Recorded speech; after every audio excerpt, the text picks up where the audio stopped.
Hello, night listener, and welcome to Little Nightmare. I'm Emma, and tonight I'll be keeping you company to help you fall asleep. But before we begin, make sure to subscribe to the channel and leave a comment telling me where you're listening from. Story 1. The air felt dense, as though swaying with an invisible heartbeat. Each pause between silent throbs coaxing a shiver up my spine. A faint, sweet scent of overripe pears lingered, almost metallic, yet the bowl on the table remained empty. In the dim light, shadows clung to the walls like stubborn residue, their shapes shifting ever so slightly when unobserved. As I moved through the room, the floor's cool surface seemed to ripple beneath my feet, as if reluctant to hold me. A hushed rustling emanated from forgotten corners, a sound so subtle it might have been imagined. Yet, the longer I listened, the more it seemed to form a pattern, an unsteady rhythm that resonated with the pulse in the air. On the mantel, a clock ticked with a syncopated beat, out of sync with its own hands, marking minutes that stretched longer than they should.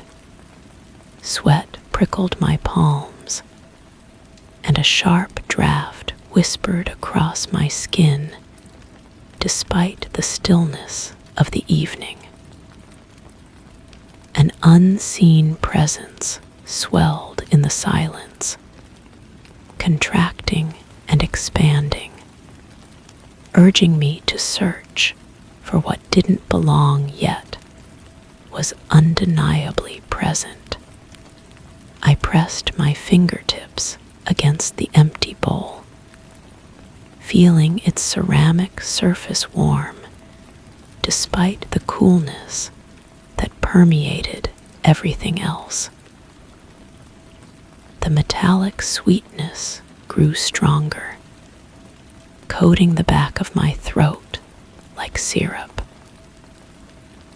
My breath came in shallow pulls, each inhale drawing that phantom fragrance deeper into my lungs.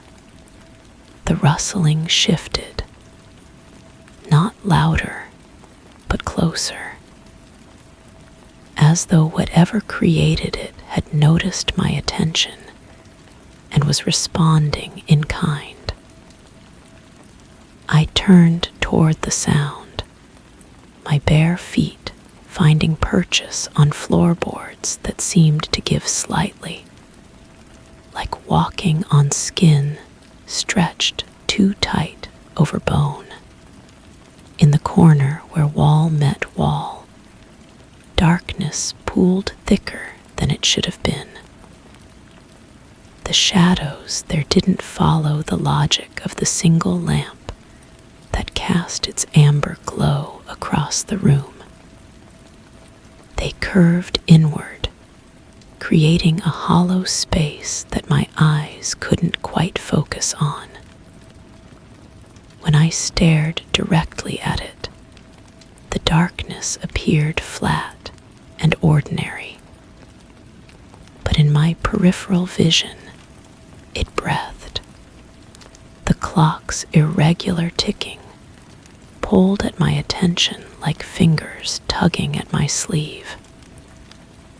Its face was simple, white with black numerals, but the hands moved in stuttering jerks that made my stomach clench. The minute hand would advance, pause, retreat slightly, then advance again.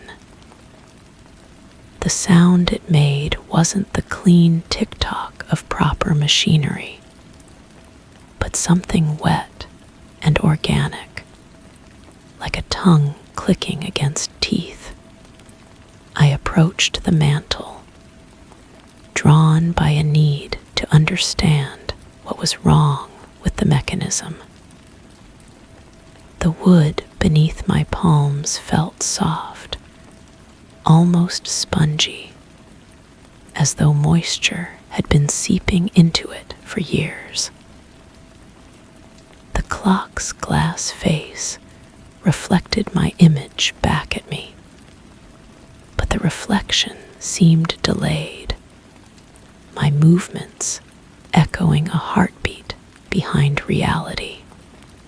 Behind the glass, something else moved, not the hands, which continued their erratic dance, but something in the space between the numerals. A flutter, like moth wings against a window. I leaned closer, my breath fogging the glass, and for a moment the condensation revealed patterns etched into the surface.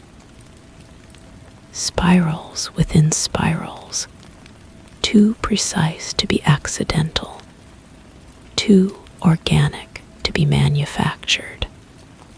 The sweet scent intensified until I could taste it on my tongue, cloying and thick. I pulled away from the clock, but the patterns remained burned into my vision, overlaying everything I looked at with their hypnotic curves. The rustling had stopped. In the sudden absence of that subtle sound, the silence felt oppressive. Even my own breathing seemed too loud, too intrusive. I held my breath, listening, and in that held moment, I heard something else. A whisper of movement from above, as though someone were walking across the ceiling with impossibly light steps. But I lived alone, had always lived alone in this place.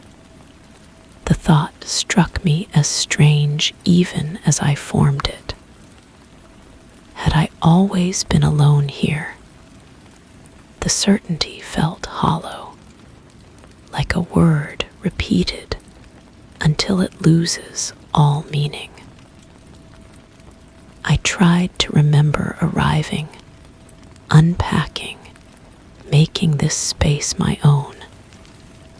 But the memories slipped away like water through cupped hands. Above, the footsteps continued their patient circuit. Not pacing, but purposeful, as though someone were tracing a specific path over and over. The sound was barely audible, more felt than heard, a vibration that traveled through the bones of the house and into my own skeleton. I moved to the staircase, my hand finding the banister automatically. The wood was warm here too, with a pulse beneath its surface that matched the rhythm of those careful steps above. Each stair creaked as I climbed, but the sounds were muffled, absorbed by air that seemed to thicken with each upward step. The hallway stretched longer than it should have, lined with doors I didn't remember. Their surfaces were unmarked, painted the same neutral tone as the walls, but each one radiated a different temperature. Some were cool to the touch, others warm enough to suggest a fire burning beyond. One door, near the end of the hall, was so cold that frost had begun to form around its edges, delicate crystals that caught what little light filtered up from below. The footsteps had stopped again, but now I could hear breathing that wasn't my own. Slow and measured, coming from behind one of the doors, or perhaps from behind all of them, a chorus of sleepers drawing breath in perfect unison. I pressed my ear to the nearest door, feeling the wood's warmth against my cheek. The breathing was clearer here, accompanied by the faint rustle of fabric against skin. Someone shifting in sleep, or perhaps in dreams, so vivid they required physical movement to navigate. My hand found the doorknob without conscious thought. It turned easily, silently, revealing a room that couldn't exist in the space I knew this house contained. The ceiling stretched impossibly high, lost in shadows that no amount of light could penetrate.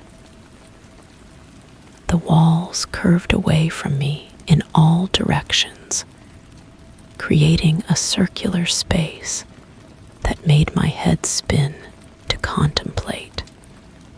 In the center of the room sat a chair, its high back turned toward me. The breathing came from there, steady and deep.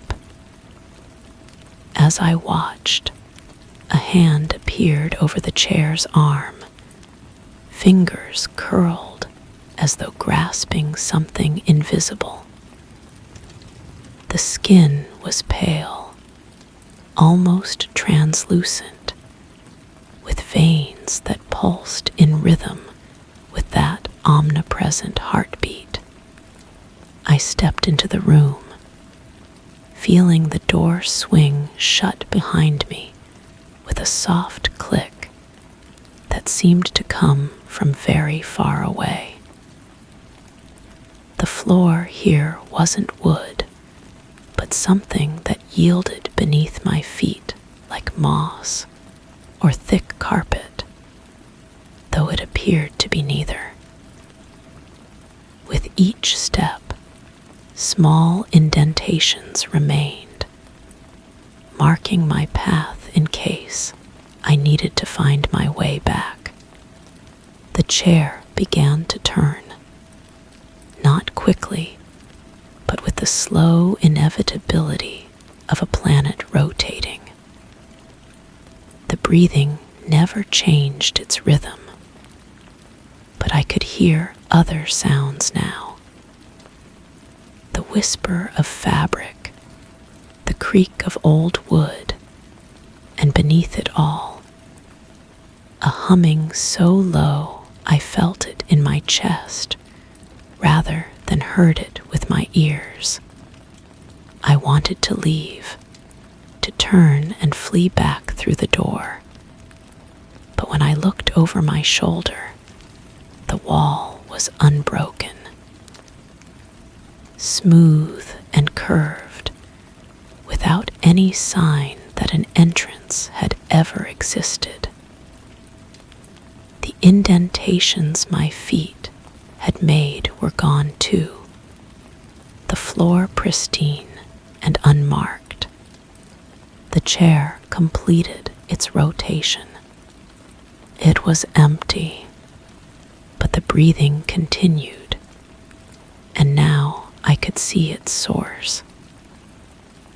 The chair itself was alive, its leather upholstery rising and falling like a chest, The wood of its frame was warm with circulating blood, and the brass studs that decorated its edges blinked like closed eyes. I reached out to touch it, my fingers trembling. The leather was soft and warm, with a texture that was disturbingly familiar. It felt like my own skin, but aged and worn smooth by countless years. As my palm made contact, the breathing deepened, became a sigh of contentment. The humming grew louder, resolving into something almost like a lullaby. Wordless but comforting, it wrapped around me like a blanket, making my eyelids heavy. The chair seemed to beckon, its arms spread wide in invitation. How long had it been since I'd truly rested? The question felt important, though I couldn't remember why. I sank into the chair's embrace, feeling it mold itself to my body with disturbing precision. The leather was warm against my back, and I could feel the steady pulse of circulation beneath its surface. My own breathing began to synchronize with the chair's rhythm, slow and deep and peaceful. The room around me started to fade, its impossible dimensions becoming less important as drowsiness claimed me. The humming continued, joined now by other voices, a choir of sleepers welcoming me into their ranks. My eyelids fluttered closed, and in the darkness behind them, I saw spirals within spirals, patterns that drew my consciousness deeper and deeper into their hypnotic embrace. When I opened my eyes, I was back in the original room, standing by the mantel. The clock ticked its irregular rhythm, and the sweet scent of phantom pears filled the air. But something had changed. The shadows no longer shifted when I wasn't looking. They moved constantly now, writhing like living things, and I understood that they were waiting for me to sleep. Above, the footsteps resumed their patient circuit. But now I knew they were my own footsteps, echoing from a future that had already happened, or perhaps from a past I had yet to remember.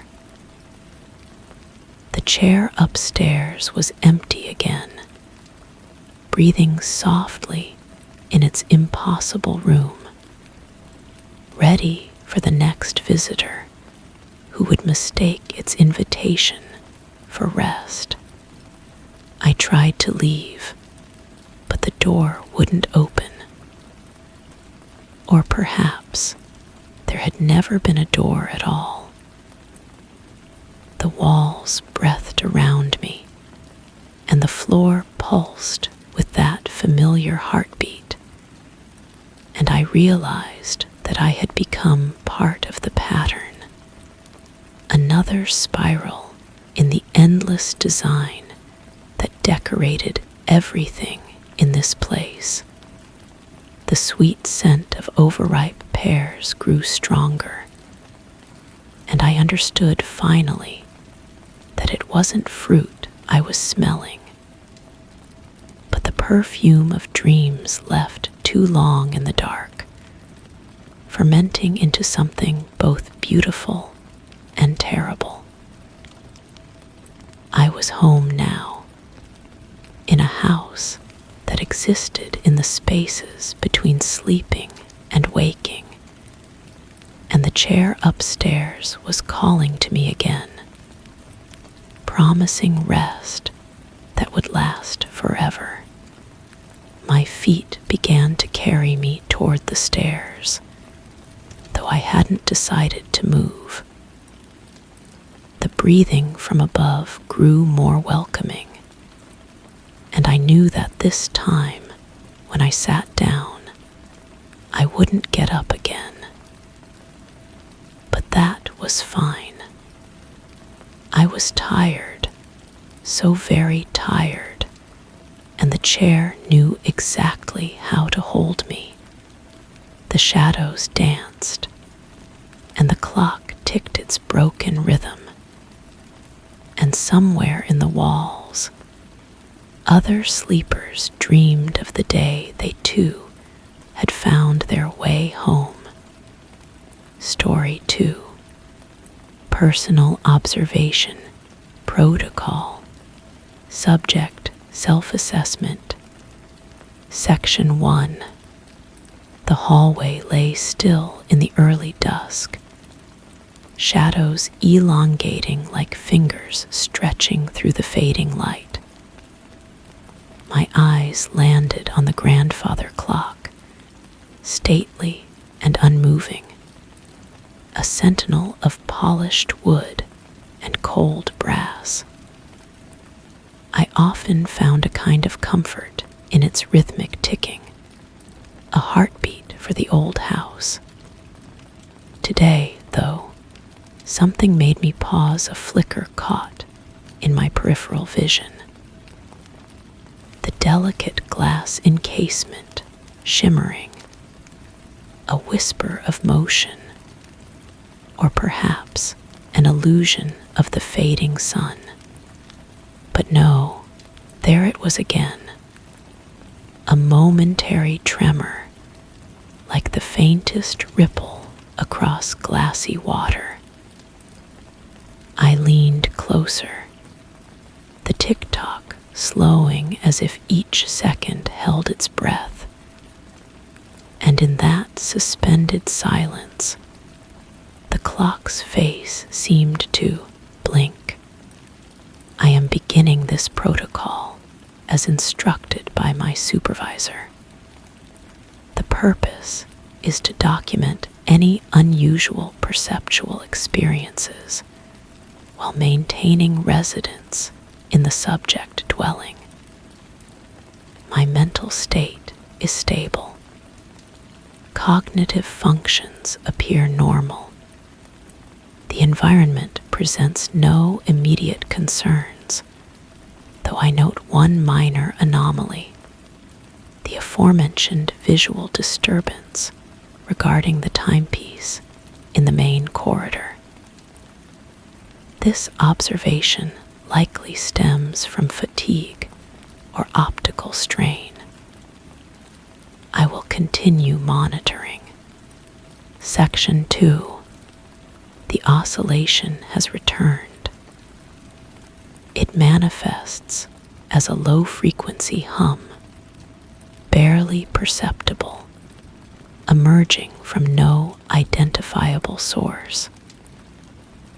When I press my ear to various surfaces, walls, furniture, the floor, the sound seems to emanate from within the materials themselves. The frequency appears to modulate in patterns that suggest inquiry, as though the sound is testing, probing, asking questions I cannot quite understand. My sleep patterns remain regular, appetite unchanged. No significant psychological distress noted. I have measured the room temperature consistently, normal range. Humidity levels within acceptable parameters. The hum persists regardless of environmental conditions. Section 3. Something peculiar occurred while reviewing yesterday's notes. Several words appeared to have faded from the page, leaving blank spaces in otherwise complete sentences. I distinctly remember writing about the texture of the wallpaper in the study, yet that entire paragraph now shows only scattered fragments, rough beneath and shifting when touched, floating amid empty lines. I have rewrit the missing portions. The wallpaper maintains a consistent damask pattern in burgundy and gold. When I run my fingers across its surface, the texture feels exactly as expected. Smooth in some areas, slightly raised in others where the pattern creates dimension. Nothing unusual. The oscillating sound continues. Today it seemed to form syllables, though no actual words were spoken in this house. Section 4. I must document a concerning development. The familiar scent has appeared again, a perfume I recognize, but cannot place. Sweet, with undertones of vanilla and something floral. Jasmine, perhaps. It drifts through rooms where no one has been, lingering in corners and doorways. When I follow the scent, it dissipates, only to reappear behind me. This fragrance triggers a sense of recognition, so profound it borders on painful. I know this scent. I know the person who wore it. Yet, I cannot recall ever meeting anyone who used this particular perfume. My memory remains clear regarding all social interactions. No gaps or inconsistencies detected. The lights have begun their flickering behavior, never fully extinguishing, just dimming and brightening in irregular intervals. I have checked the electrical system. All connections appear secure. Section 5. Pressure sensations noted on uncontacted skin surfaces. Most commonly along the left shoulder blade and the back of my neck. The sensation resembles a gentle touch, fingers trailing across fabric, though I wear no clothing in these areas when the phenomenon occurs. The pressure is not unpleasant, almost familiar. I have begun to question the accuracy of my initial observations. Upon reviewing the protocol, I notice my handwriting appears different in certain sections. More hurried, less controlled. This may indicate stress responses I have not consciously acknowledged. The grandfather clock has stopped ticking. The hands remain frozen, pointing to positions that make no sense according to the light levels outside. Yet, I hear ticking from somewhere else in the house. Rhythmic, steady, coming from rooms I have not entered. Section 6. The wallpaper in the study is definitely changing. I documented the damask pattern clearly, yet today the design appears more organic. Vine-like structures that seem to pulse when viewed peripherally. When I focus directly, the pattern returns to its original state. I have taken photographs for comparison, but the images show only the standard damask design. My reflection in the hallway mirror appears delayed. I move, and for the briefest moment, the reflection continues its previous action before catching up. This lag is measurable, though brief. Approximately 1/2 second. The oscillating sound has developed complexity. Harmonics layer beneath the primary frequency, creating what can only be described as a conversation. Not in any language I recognize, yet somehow familiar. I find myself listening intently, waiting for meaning to emerge from the patterns. Section 7. I can no longer trust my written records. Words continue disappearing, replaced by others I did not write. Yesterday's entry about the mirror now reads differently. It describes a figure standing behind my reflection, though I wrote no such thing. I would remember writing about another person. No one else has access to this dwelling. The scent has intensified. It follows me now, a constant presence that makes concentration difficult. I know this perfume. I know the warmth of the person who wore it, the sound of her laugh, the way she moved through rooms. But these memories belong to no one. They are impressions without source, emotions without foundation. Touching surfaces has become unpredictable.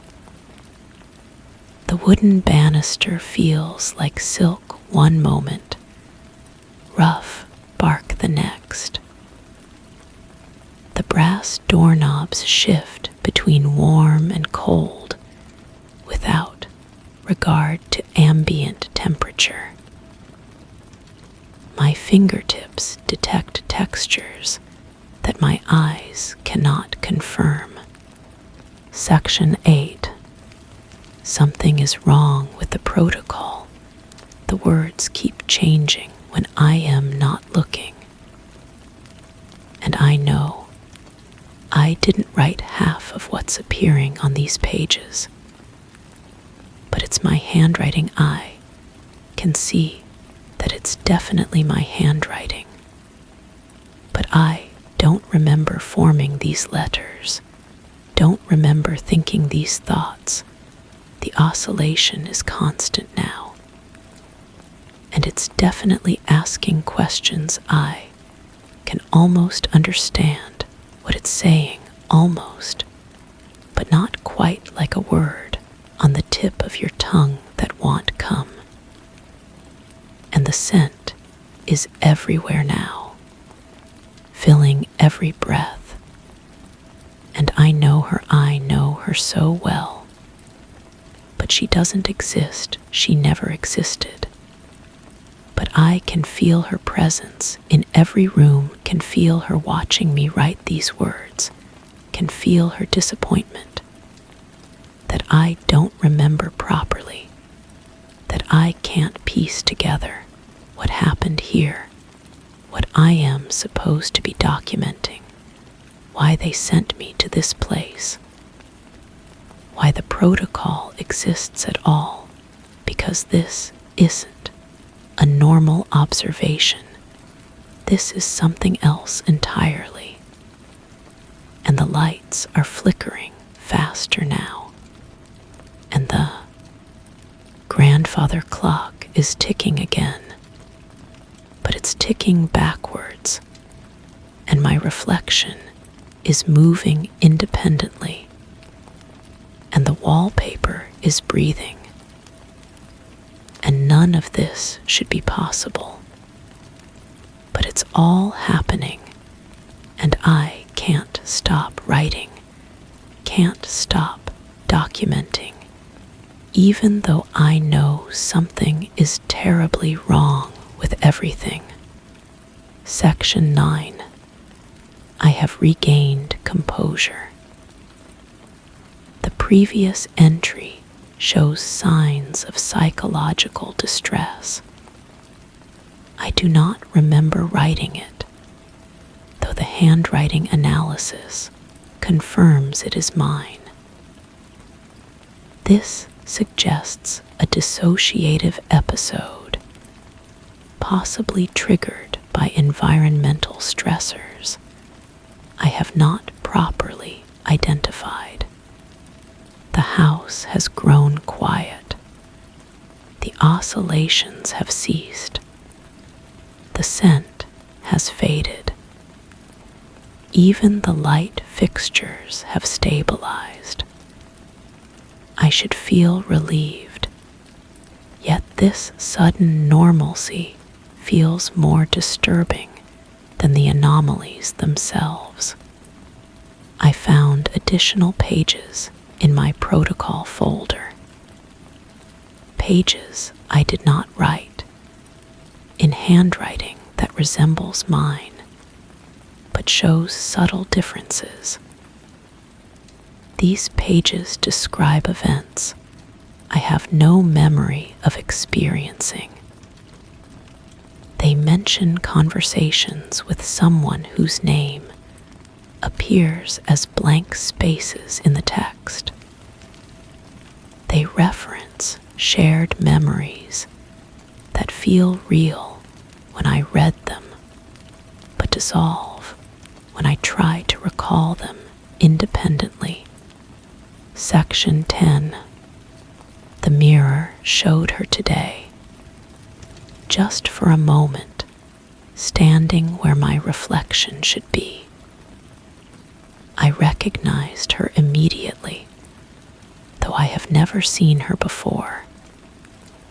The woman who wore that perfume, whose presence I feel in every room.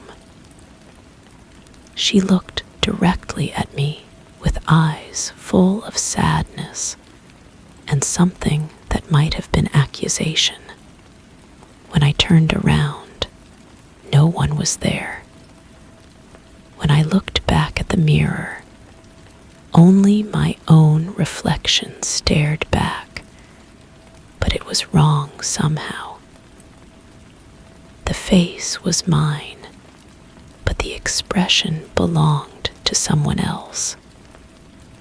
Someone who knew things I had forgotten.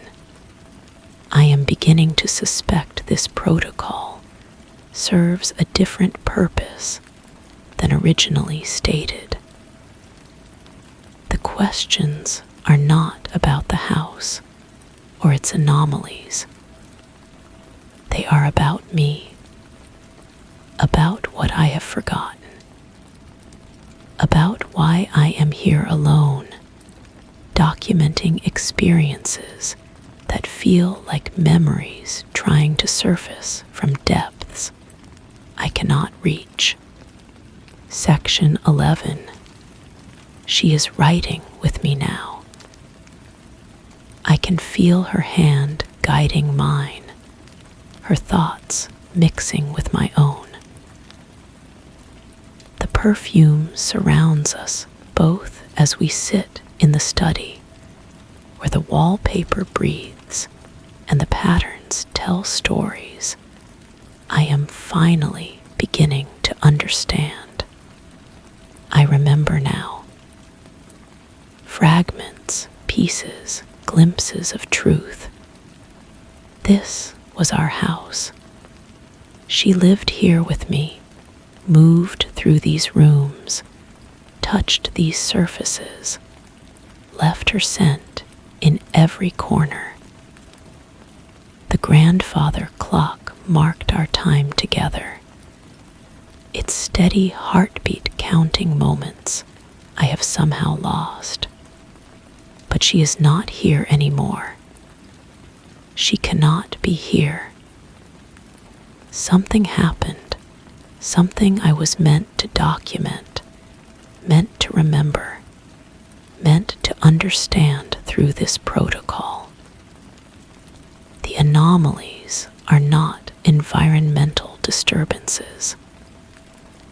They are echoes of her presence, impressions left behind, memories made manifest through guilt and grief and the terrible weight of forgetting. Section 12. The protocol is complete, though I no longer know who began it or why.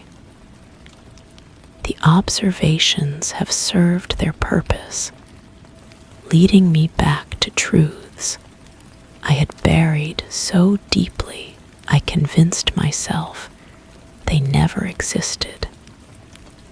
She was real. Our life together was real. Her absence is real. I write these final words, but I am uncertain whether the hand holding this pen belongs entirely to me anymore. Her presence has grown stronger as my memory returns, and I can no longer distinguish between my thoughts and hers, my words and the ones she whispers in the spaces between heartbeats. The grandfather clock ticks forward again, marking time in a house where past and present have collapsed into something that might be called forever. I close this protocol knowing that tomorrow I may find new pages, written in handwriting that is mine, but not mine, documenting observations I will not remember making. The question that remains is whether I am still the one asking it, or if she has finally found a way to answer back. Story 3. Observation Protocol. Temporal Displacement Study. Section 1.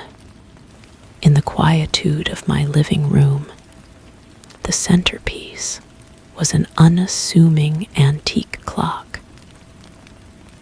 It hung there, presiding over quiet evenings like a dignified relic of another era. Its tick-tock had always been a comforting, rhythmic lullaby. Each morning, I wound the clock meticulously, ensuring it kept time with the steady discipline of a sailor's compass. Today, the air was still, the faint sounds of the outside world muffled by the thick drapes. I took my usual place on the worn leather armchair glancing up at the clock's face as I sipped my tea. But something was different.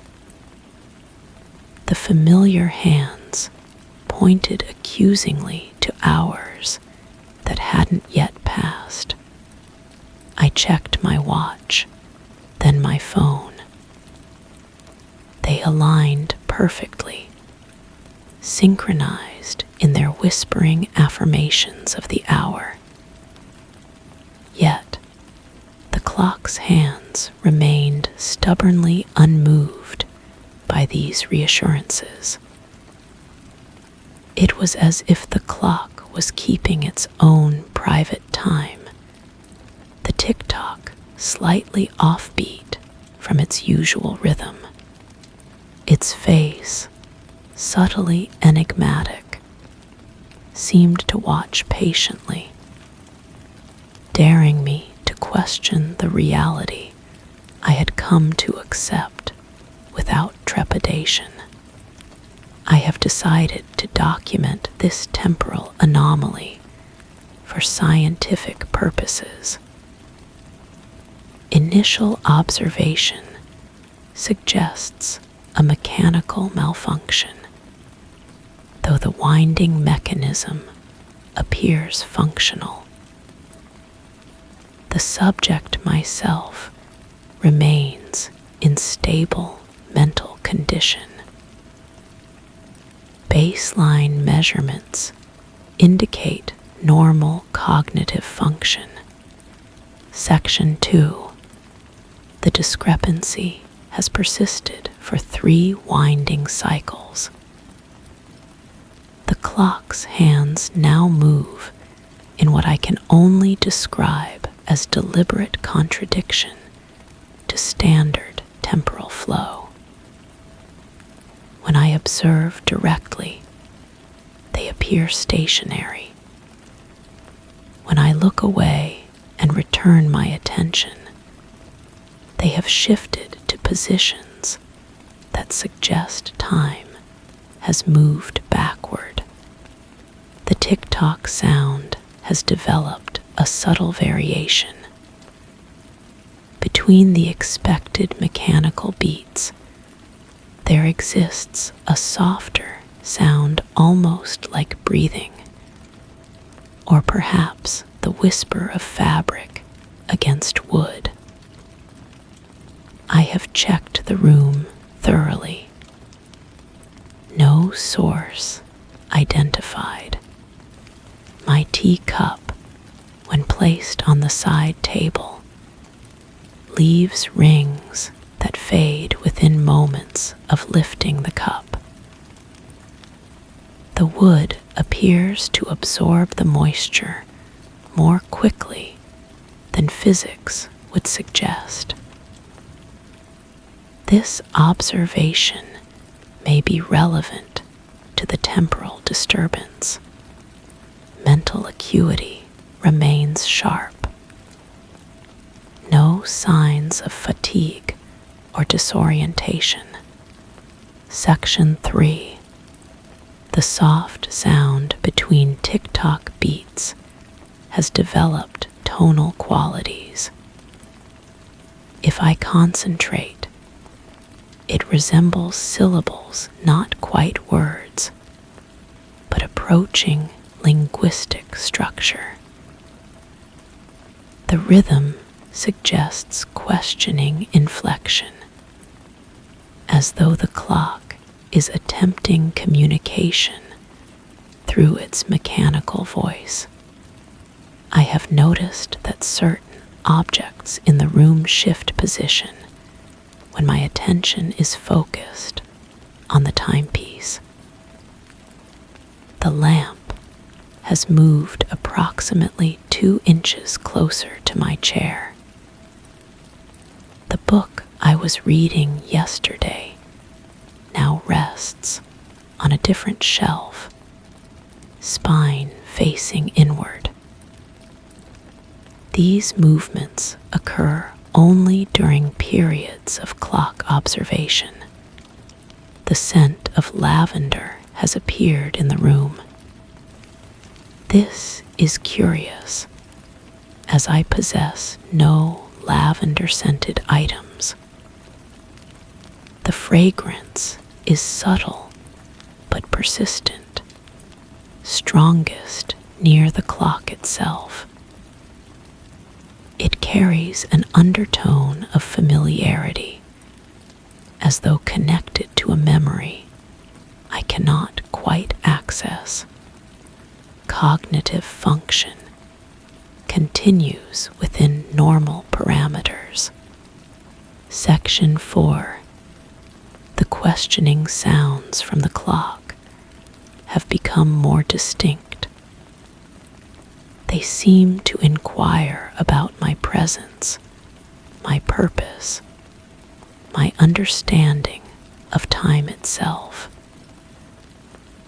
I find myself mentally responding, though I maintain enough scientific objectivity to recognize this as potentially concerning behavior. The lavender scent has intensified and now carries additional notes: vanilla, perhaps old paper, and something else. Something that reminds me of skin, though I cannot explain why this association occurs. The combination is not unpleasant, merely inexplicable. The leather of my chair has begun to feel different beneath my hands. What was once smooth and worn now bears subtle textures that seem to shift under my fingertips. Sometimes rough, like sandpaper, sometimes soft as silk. The transformation occurs without visual confirmation. The leather appears unchanged to my eyes. I have attempted to photograph the clock for documentation purposes. The images show only empty wall space where the timepiece should hang. This technical malfunction requires further investigation. Section 5. The room's lighting has developed an inconsistent quality. The bulbs flicker without pattern, never fully extinguishing, but creating moments of dimness that make the clock's face difficult to read. During these fluctuations, the hands appear to move more freely, as though darkness grants them permission to abandon their rebellious stillness. I feel pressure against my shoulders and back when seated in the chair, as though invisible hands rest there. The sensation is not unpleasant, rather comforting, like the presence of someone familiar. Yet, I remain alone in the room. I have verified this multiple times. The questioning sounds have evolved into something approaching melody. A lullaby, perhaps, though the tune is unfamiliar.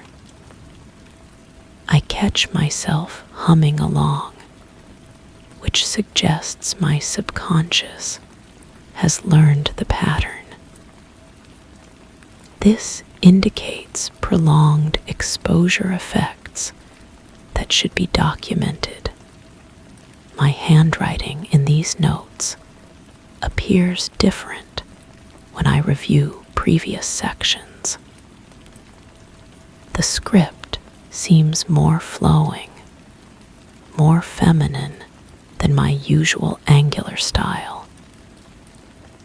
This may indicate motor function changes or simply fatigue from extended observation periods.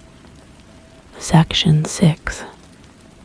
Words have begun disappearing from my earlier documentation. Phrases I distinctly remember writing now appear as blank spaces on the page. When I attempt to rewrite these missing portions, the new text vanishes within moments of completion.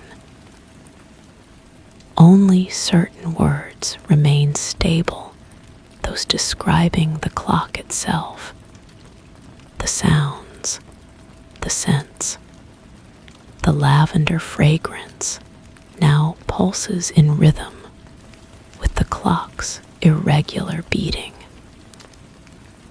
During stronger scent waves, I experience brief moments of displaced sensation, the feeling of hair brushing against my cheek, though my hair is short. The sensation of fabric against skin, though I wear simple cotton clothing.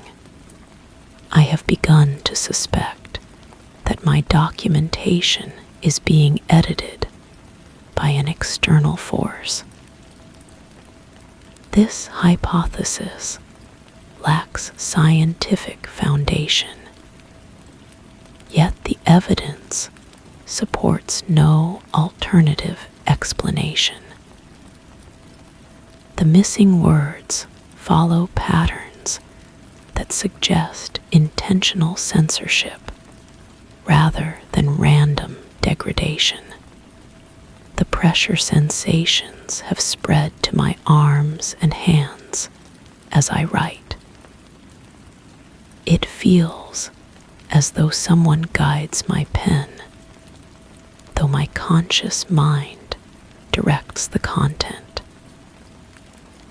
The handwriting continues to shift toward an unfamiliar style. Section 7. The clock face has begun to reflect images that do not correspond to the room behind me. I see glimpses of spaces. I do not recognize wallpaper with rose patterns, furniture arranged differently, windows that show landscapes unlike the view from my actual windows. These reflections appear only in the clock's glass surface, never in mirrors or other reflective objects. The questioning sounds have developed into what I can only describe as conversation.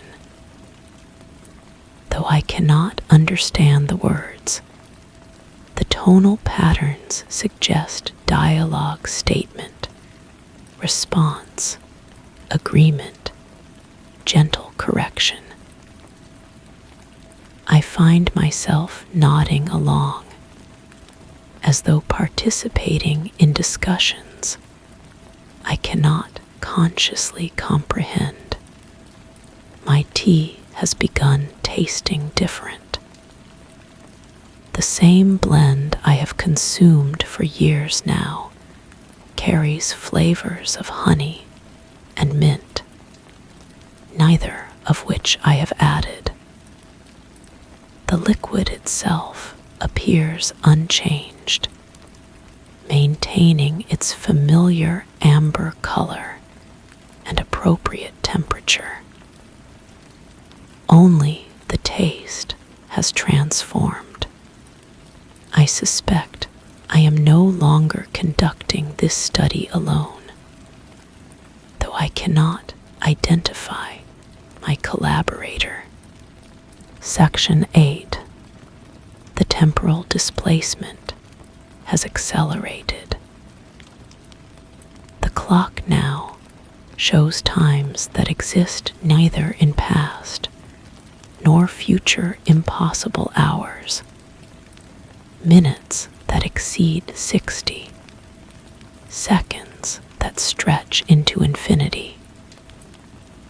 Yet somehow these impossible measurements feel more accurate than the conventional time displayed on my other devices. The shifting textures have spread beyond the chair to encompass most surfaces in the room. The walls feel soft as fabric when I press against them, though they appear solid wood and plaster.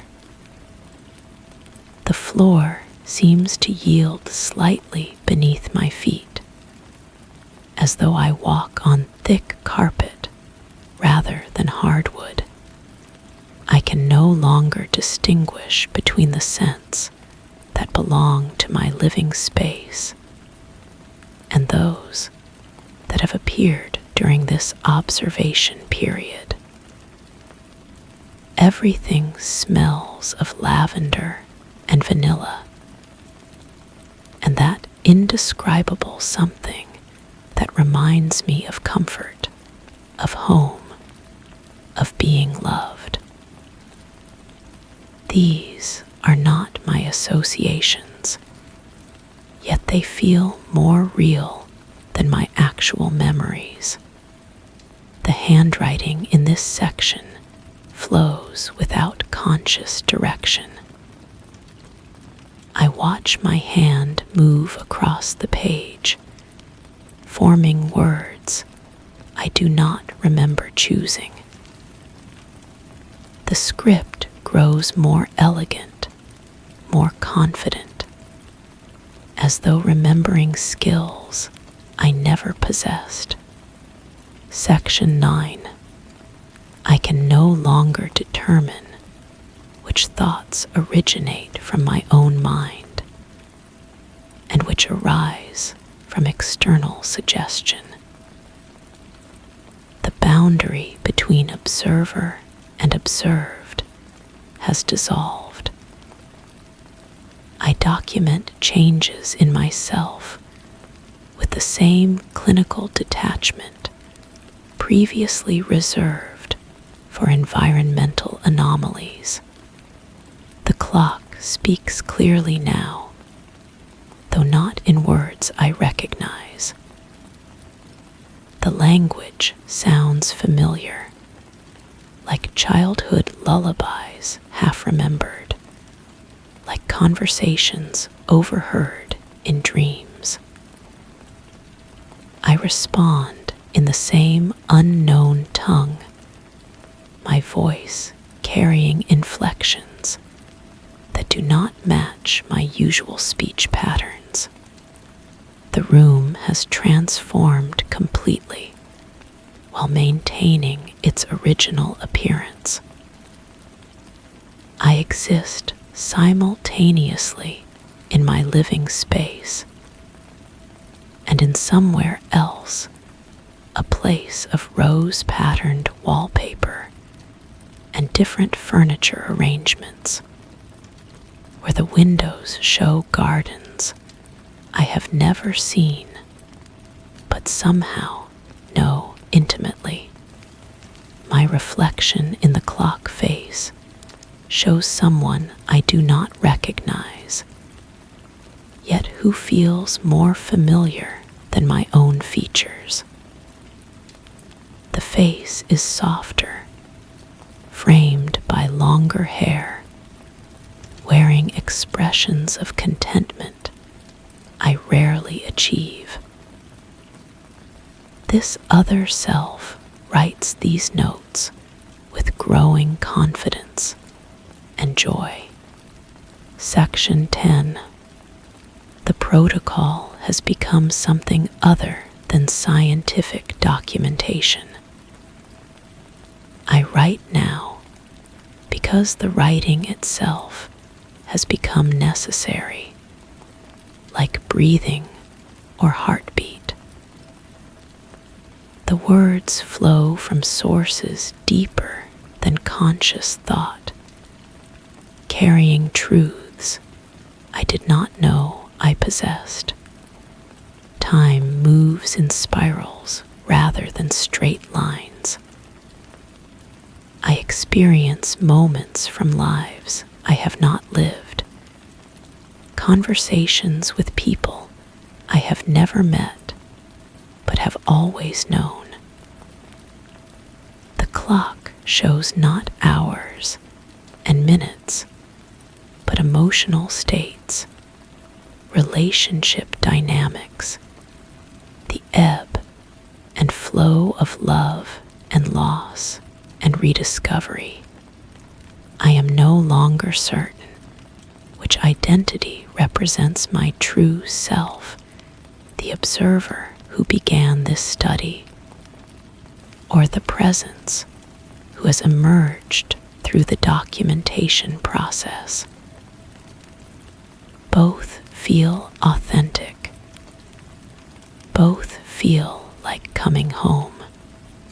The room breathes around me, walls expanding and contracting in rhythm with my heartbeat. The scents have become so familiar they seem to emanate from my own skin. The textures respond to my touch as though they recognize me, as though they have been waiting. Section 11. I can barely maintain the pretense of clinical observation.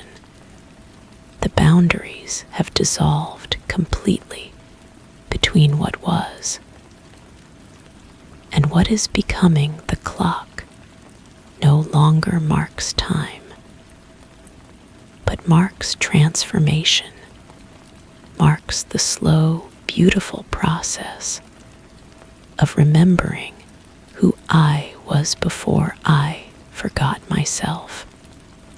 The handwriting changes mid-sentence because different aspects of consciousness take control of the pen. Sometimes the scientist who began this study, sometimes the presence who has always been here waiting patiently for recognition, for acknowledgement, for integration. The sounds from the clock are my own voice calling to myself across whatever distance separated us. The lavender scent is my own fragrance. The texture changes happen because reality itself becomes more flexible, when identity becomes fluid, when the barriers between self and other dissolve into something larger and more complete. I write these words, but I also read them as though encountering them for the first time.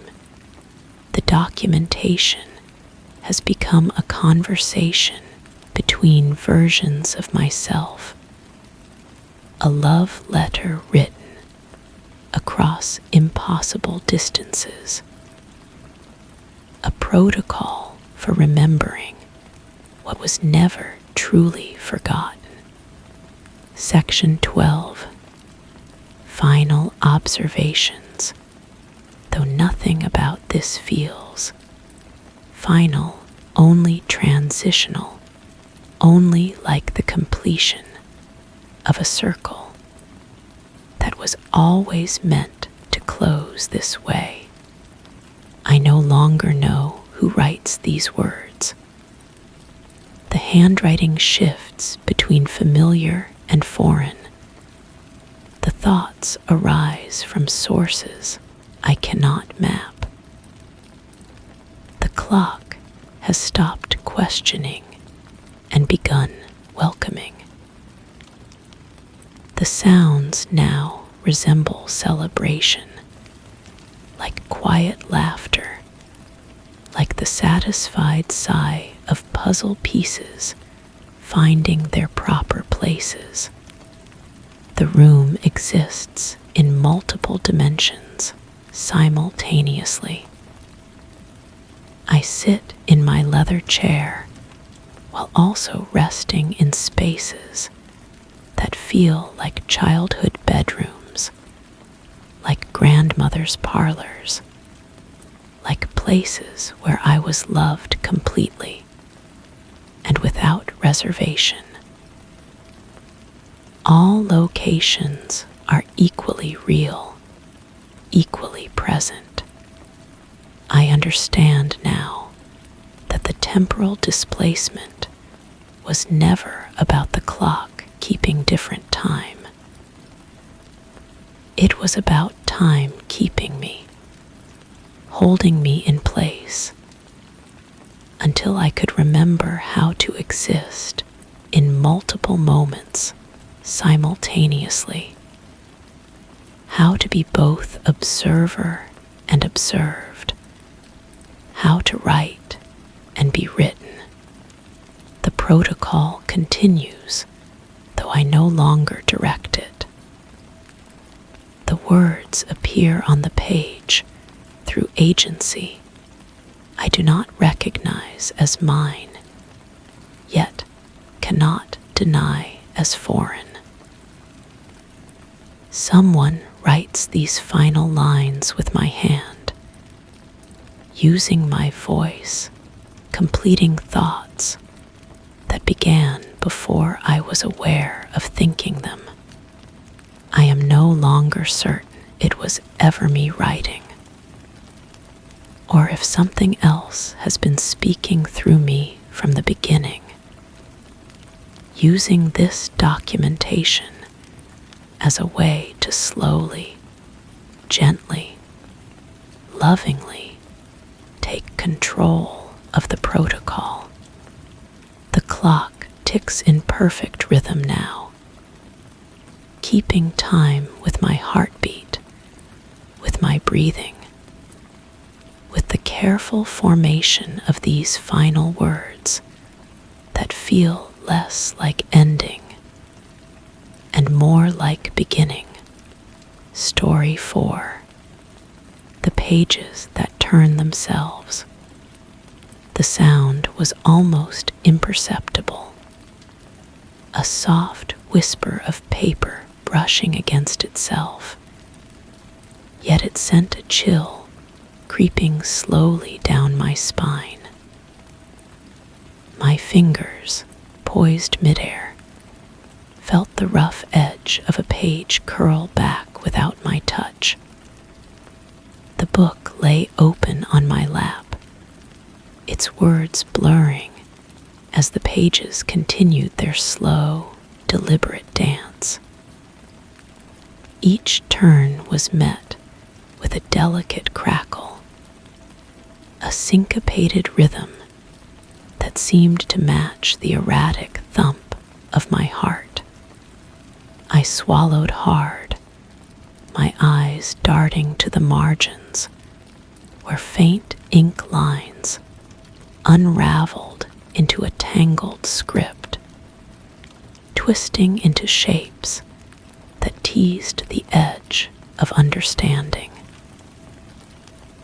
Every blink promised a new distortion, a sense that the book was leading the way, dragging my attention into its whispered conspiracy. I remember the room being smaller before, the walls pressed closer, their pale surface breathing with the rhythm of something alive. The carpet beneath my feet had grown warm, radiating heat that climbed through my soles like fingers searching for purchase. When I looked down, the fibers seemed to pulse, each thread a tiny vein carrying warmth that shouldn't exist. The book continued its gentle murmuring.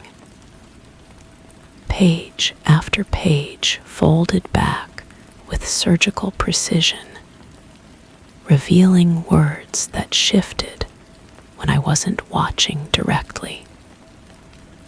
The margins filled themselves with notes I didn't remember writing, yet the handwriting looked familiar.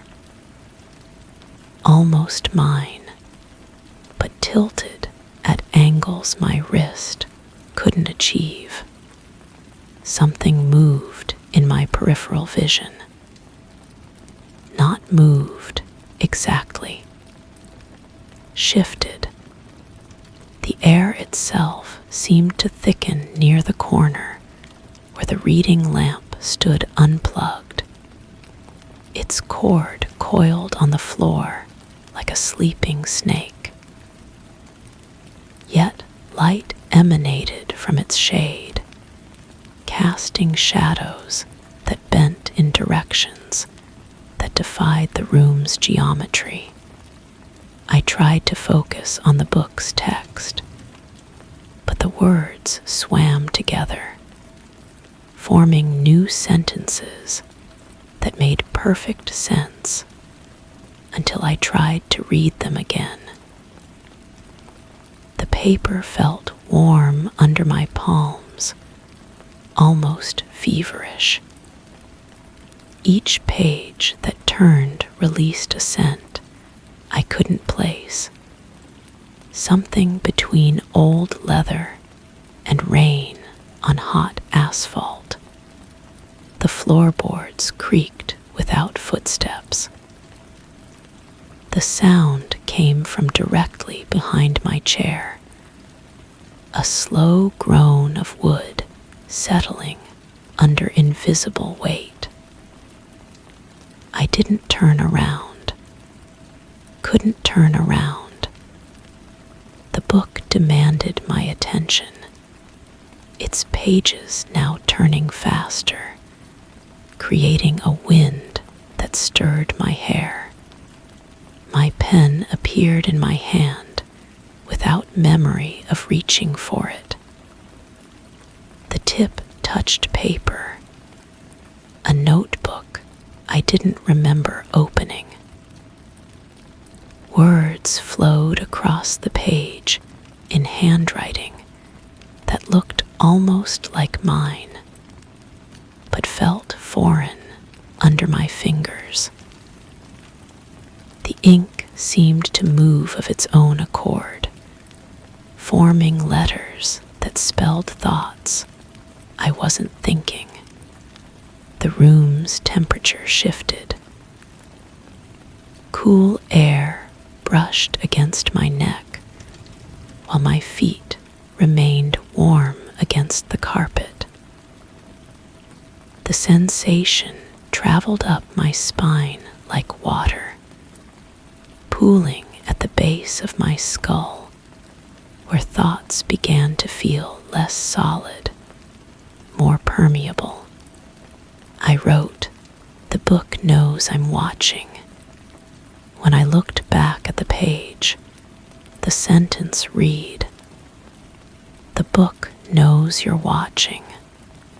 The lamp hummed despite its disconnected cord.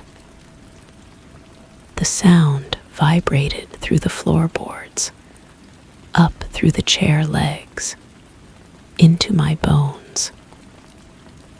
Each hum coincided with a page turn, creating a rhythm that my heartbeat began to follow.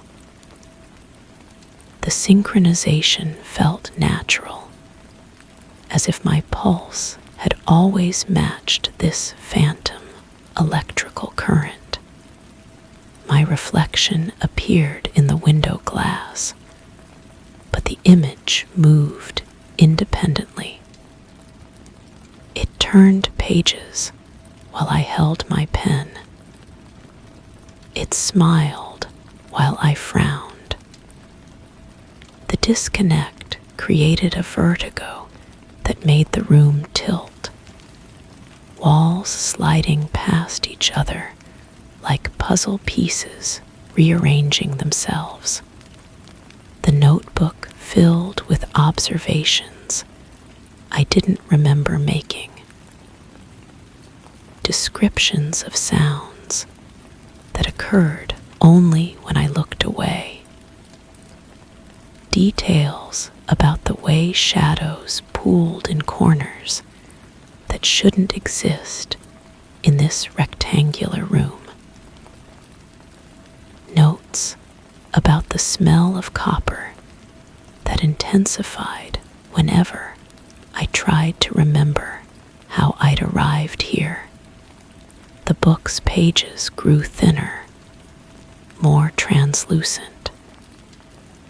I could see through multiple layers, words from different pages overlapping to create new meanings. The text became a palimpsest of intentions, each layer revealing something that had been deliberately obscured. Behind me, the invisible presence shifted again, not closer, but deeper, as if it were sinking through the floor while maintaining the same distance from my chair. The sensation of being watched intensified, but the feeling came from within rather than without. My own thoughts began to feel observed. I found myself in the hallway outside the room, though I didn't remember standing. The door behind me was closed, but I could still hear the pages turning. The sound followed me down the corridor, maintaining its soft, whispered rhythm. Each footstep I took seemed to trigger another page turn, as if my movement was feeding the book's appetite for motion. The hallway stretched longer than it should. Doors lined both walls, each one identical to the last. When I tried counting them, the numbers slipped away before I could hold them in memory. The carpet here was the same warm texture, the same feverish pulse against my feet. I opened a door and found the same room I'd left. The book sat open on the chair, pages still turning in their measured dance. But the handwriting in the notebook had changed. The letters were more angular, the pressure heavier. Words appeared as I watched. You left, but you never left. The lamp buzzed louder now, its unplugged cord writhing slightly against the baseboard. The light it cast had grown brighter, washing the room in a phosphorescent glow that made my skin look translucent. I could see the network of veins beneath the surface, pulsing in rhythm with the page turns. I sat back down, though I couldn't remember deciding to do so. The book welcomed me with a soft rustle, its pages settling into a new configuration. The text had changed completely. Where before there had been stories, now there were only questions. Questions about the nature of observation, about the difference between reading and being read. My handwriting appeared in the notebook without conscious direction. The room is reading me. When I blinked, it said, "The room is reading us." The walls began their subtle breathing again, expanding and contracting with a rhythm that matched neither my heartbeat nor the page turns. This was something else, something deeper. The building itself seemed to be processing information, digesting the experience of containing me. I tried to leave again, but the door wouldn't open. Not locked, simply unwilling. The handle turned freely, but the door remained closed as if held by atmospheric pressure. The book's pages rustled with what sounded like satisfaction. The invisible presence had multiplied.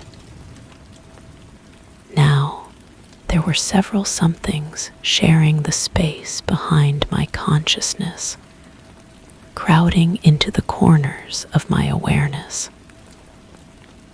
They didn't communicate in words, but in shifts of temperature, changes in the room's acoustic properties, alterations in the way light bent around objects.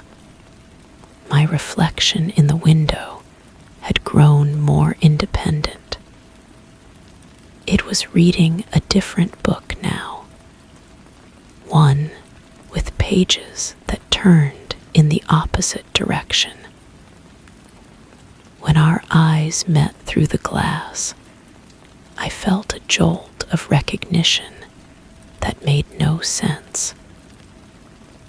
The face was mine, but the mind behind it belonged to someone else. The notebook filled itself with observations written in multiple hands. Some entries contradicted others. Some were written in languages I didn't recognize, but somehow understood. The most disturbing were the ones that described my actions from an external perspective, as if someone were taking notes on my behavior. The room began to repeat itself. I would reach for the book, and the sequence would reset. The pages would begin their dance again. The lamp would hum. The floor would warm beneath my feet. But each repetition introduced subtle variations. The book's cover changed color. The lamp's position shifted by inches. The pattern in the carpet rearranged itself. With each cycle, I retained less of the previous iteration. Memories became suggestions. Certainties dissolved into possibilities. My own voice began to sound foreign when I spoke aloud, as if my vocal cords were being tuned to a different frequency. The handwriting in the notebook grew more erratic. Words appeared upside down. Sentences spiraled around the margins. Paragraphs folded in on themselves like origami made of meaning. Yet somehow, it all made perfect sense while I was reading it. Only when I tried to remember what I'd read did the comprehension slip away. I found myself writing a letter to someone whose name I couldn't recall. The words flowed easily, describing experiences I wasn't sure I'd had. The recipient seemed familiar, like a childhood friend whose face had been erased, but whose emotional significance remained intact. The book's pages had become transparent sheets that reflected more than they revealed. Looking through them was like peering into water, seeing multiple layers of reality stacked atop each other. Sometimes I glimpsed other rooms, other chairs, other versions of myself holding different books. The temperature in the room began to fluctuate wildly. Waves of heat alternated with pockets of cold that moved across my skin like invisible hands. The sensations were so vivid that I looked down expecting to see marks, but my skin remained unchanged, though it felt increasingly disconnected from my consciousness. The lamp's unplugged cord had begun to move more deliberately, tracing patterns on the floor that resembled the handwriting in the notebook. The electrical hum it produced modulated into something that almost sounded like speech, syllables just below the threshold of understanding. I realized I was no longer alone in my head. Thoughts appeared that felt foreign, observations made from angles I couldn't achieve. Someone else was looking through my eyes, taking notes on the experience of being me. The sensation was intimate and violating, like having my dreams narrated by a stranger. The book's pages had stopped turning in sequence. Now they flipped randomly, creating a collage of text that formed new narratives through juxtaposition. Stories emerged from the chaos, tales about readers who became characters in their own books, about words that achieved independence from their authors. My reflection had learned to write.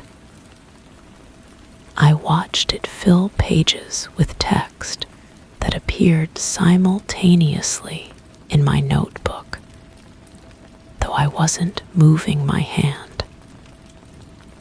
The synchronization was perfect, each letter forming in both locations at exactly the same instant.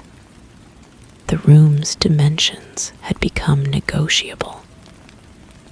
When I wasn't paying attention, walls would slide closer or farther away. The ceiling lowered itself until I could touch it, then retreated beyond reach. The floor developed a subtle curvature that made walking feel like balancing on a sphere. I began to forget which thoughts were mine. The notebook contained observations about my behavior that I didn't remember making. Yet they were written in what appeared to be my handwriting. The disconnect between intention and action widened until I felt like a passenger in my own body. The book had become a mirror, its pages reflecting not my image, but my thoughts. I could see my consciousness spread across the paper like ink in water, forming patterns that revealed the architecture of my mind. The structure was more fragile than I'd imagined, more permeable. The invisible presence had grown solid enough to cast shadows. I couldn't see the source, but dark shapes moved across the walls in response to movements I couldn't detect. The shadows had substance, depth, as if they were projections of three-dimensional objects existing in spaces adjacent to the room. I found myself back at the beginning, sitting in the chair with the book open on my lap. But nothing looked familiar. The room had the right dimensions, the right furniture, but it felt like a reproduction rather than the original. Even my own hands looked foreign, as if they belonged to someone who resembled me closely enough to pass casual inspection. The book's pages turned themselves with mechanical precision, but the sound they made was different now. Less organic, more artificial, like recordings of paper being played through speakers hidden in the walls. The rhythm remained hypnotic, but the spell felt manufactured rather than emergent. My voice, when I tried to speak, came from somewhere else in the room. The words emerged from the lamp, the walls, the spaces between floorboards. My mouth moved, but the sound originated from locations that shifted with each syllable. The ventriloquism was perfect, seamless, terrifying. The notebook wrote itself now, my hand merely a conduit for words that originated elsewhere. The text described the room from perspectives I couldn't achieve, angles that required eyes positioned in impossible locations. Yet the descriptions were accurate, more accurate than my own observations. The cycle prepared to begin again. I could feel the reset approaching like a tide, ready to wash away the accumulated strangeness and return everything to its starting position. But this time, I wouldn't be the one sitting in the chair. Someone else would take my place, someone who looked like me, but carried a different mind. The book closed itself with a satisfied whisper, its pages settling into perfect alignment. The room held its breath, waiting for the next reader to arrive, the next consciousness to process and be processed in return. The lamp's hum faded to silence, but the warmth in the carpet remained, ready to welcome new feet, new thoughts, new handwriting to fill the endless notebook. I was already fading, becoming part of the invisible presence that would observe the next iteration. The cycle was complete, but completion was just another beginning.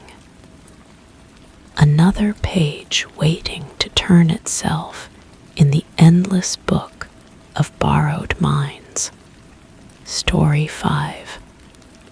The clock that counts backwards.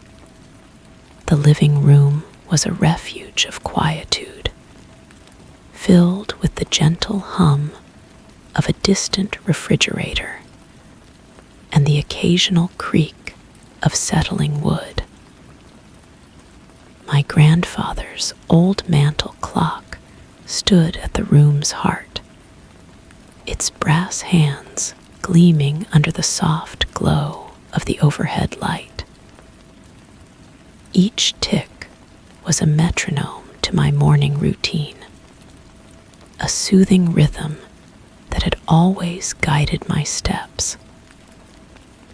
I approached it with my duster in hand, a daily task that felt more ritual than chore. This Monday, however, as I paused to wipe its glass face, a peculiar sensation gave me pause. The hands, which should have been ticking in the usual clockwise dance, seemed to have hesitated. I blinked, leaning forward. The minute hand appeared slightly ahead, as though it had skipped a step or two. I dismissed it, blaming my lack of sleep and the dimness of the early hour. Yet, as I moved about my chores, the clock's ticks felt uneven. I glanced back more than once, half expecting it to right itself. Each glance revealing the pendulum swinging with its standard precision.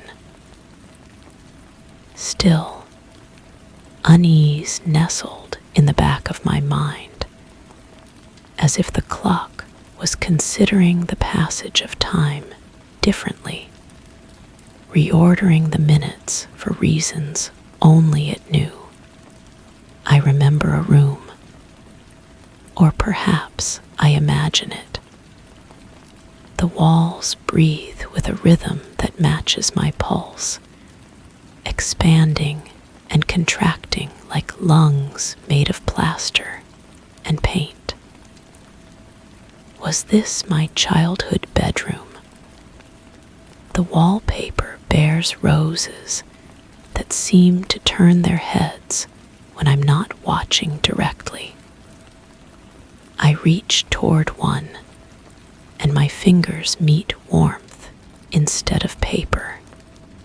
The sensation lingers as I return to the present, or what I believe to be present. The clock continues its peculiar dance, each tick arriving a heartbeat too late or too early. I find myself counting along 1, 2, 3, but the numbers scatter like leaves in my mind. Writing helps. I keep a small notebook on the side table, and I begin to document these moments of displacement. The pen feels heavy in my hand, as though it's filled with mercury instead of ink. Each word requires effort, each letter a small victory against the growing fog in my thoughts. The radio in the kitchen speaks to me while unplugged. Not words exactly, but a low humming that forms shapes in my mind. I walk toward it, bare feet against against linoleum that feels increasingly organic, yielding like flesh under pressure. The humming grows louder as I approach, then stops entirely when I reach for the power button that was never turned on. I return to my notebook.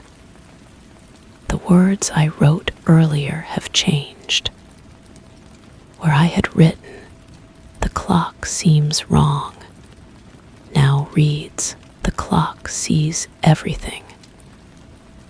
My handwriting, yet not my thoughts. I stare at the page until the letters begin to swim, rearranging themselves into patterns that hurt to perceive directly. The floorboards in the hallway creak under invisible footsteps. I follow the sound, my own steps falling into rhythm with whatever walks beside me. The walls here are covered in family photographs, faces I should recognize, but don't. They watch me pass with eyes that track my movement, pupils dilating and contracting like camera apertures, adjusting to light. A note appears on the refrigerator door, held by a magnet shaped like a butterfly. Don't forget the appointment. It reads in careful script. I blink, look again. Don't forget to remember, it now says. Another blink. Don't remember to forget. The butterfly's wings flutter, though no breeze stirs the air. I'm writing again, documenting each change, each shift in reality's fabric. But when I look down at my hands, the fingers holding the pen are longer than they should be, joints bending at angles that seem geometrically impossible. The notebook accepts my words regardless, pages turning themselves to accommodate my increasingly frantic scribbling. The living room calls me back. The clock has stopped entirely now, its hands frozen at positions that create no recognizable pattern. Yet, I still hear ticking, coming from somewhere deeper in the house, or perhaps from inside my own chest. Each sound reverberates through my bones, a countdown to something I cannot name. I walk through doorways that lead to rooms I don't remember having. A study filled with books whose titles change when I'm not reading them directly. A bathroom mirror that reflects someone standing behind me, though I know I'm alone. A bedroom where the bed is still warm from a sleeper who was never there. The notebook grows heavier with each entry. My handwriting evolves on the page, becoming more angular, more aggressive. Words appear that I don't remember thinking, sentences that complete themselves while my pen hovers above the paper. The clock knows appears in script that looks almost like mine, but slants differently, as though written by someone with my face, but different intentions. I'm in the hallway again. it's longer now, stretching beyond what the house's dimensions should allow. Family photographs line the walls in infinite recession, the same faces repeated, but aging differently in each frame. A child becomes an adult, becomes an elder, becomes a child again. The cycle playing out across dozens of identical silver frames. The temperature shifts as I walk. Warm patches on the floor pulse like heartbeats, while cold spots leave frost on my breath. I touch the wall and feel it give slightly, as though there's something soft moving beneath the surface. My palm comes away damp with moisture that smells of copper and forgotten summers. Writing, always writing. The notebook never seems to fill completely, always offering fresh pages for my increasingly desperate documentation. But the words I read back to myself tell stories I don't remember living. Adventures in rooms that don't exist. Conversations with people who have no names. Memories of events that feel both impossible and absolutely true. The kitchen again. The unplugged radio hums a melody I recognize, but cannot place. I open my mouth to hum along and realize I've forgotten the sound of my own voice. When I try to speak, the words that emerge are in someone else's cadence, shaped by a tongue that feels foreign in my mouth. I catch my reflection in the kitchen window and freeze. The face looking back is mine, but the eyes hold an expression I didn't put there. They blink when I blink, smile when I smile, but always a fraction of a second off, as though receiving delayed instructions from somewhere else. The clock in the living room has begun moving again, but backwards now, its hands traveling counterclockwise with deliberate precision. Each reverse tick pulls something from me, some essential piece that I cannot identify until it's gone. Memory, perhaps, or the ability to distinguish between what is and what might be. I'm walking through the same hallway, but the photographs have changed again. Now they show empty rooms, vacant chairs, beds with impressions, but no sleepers. The frames themselves seem to be breathing, expanding and contracting in rhythm with something vast and patient. My notebook falls open to a page I don't remember writing. The text describes this exact moment, my confusion, my growing sense that I am both observer and observed. But the handwriting is definitely not mine now, too neat, too controlled, belonging to someone who watches from behind my eyes and borrows my fingers when I'm not paying attention. The house breathes around me. Walls expand and contract, floors rise and fall like the deck of a ship on gentle swells. I steady myself against a door frame that feels warm and slightly sticky, like skin that has been waiting for contact.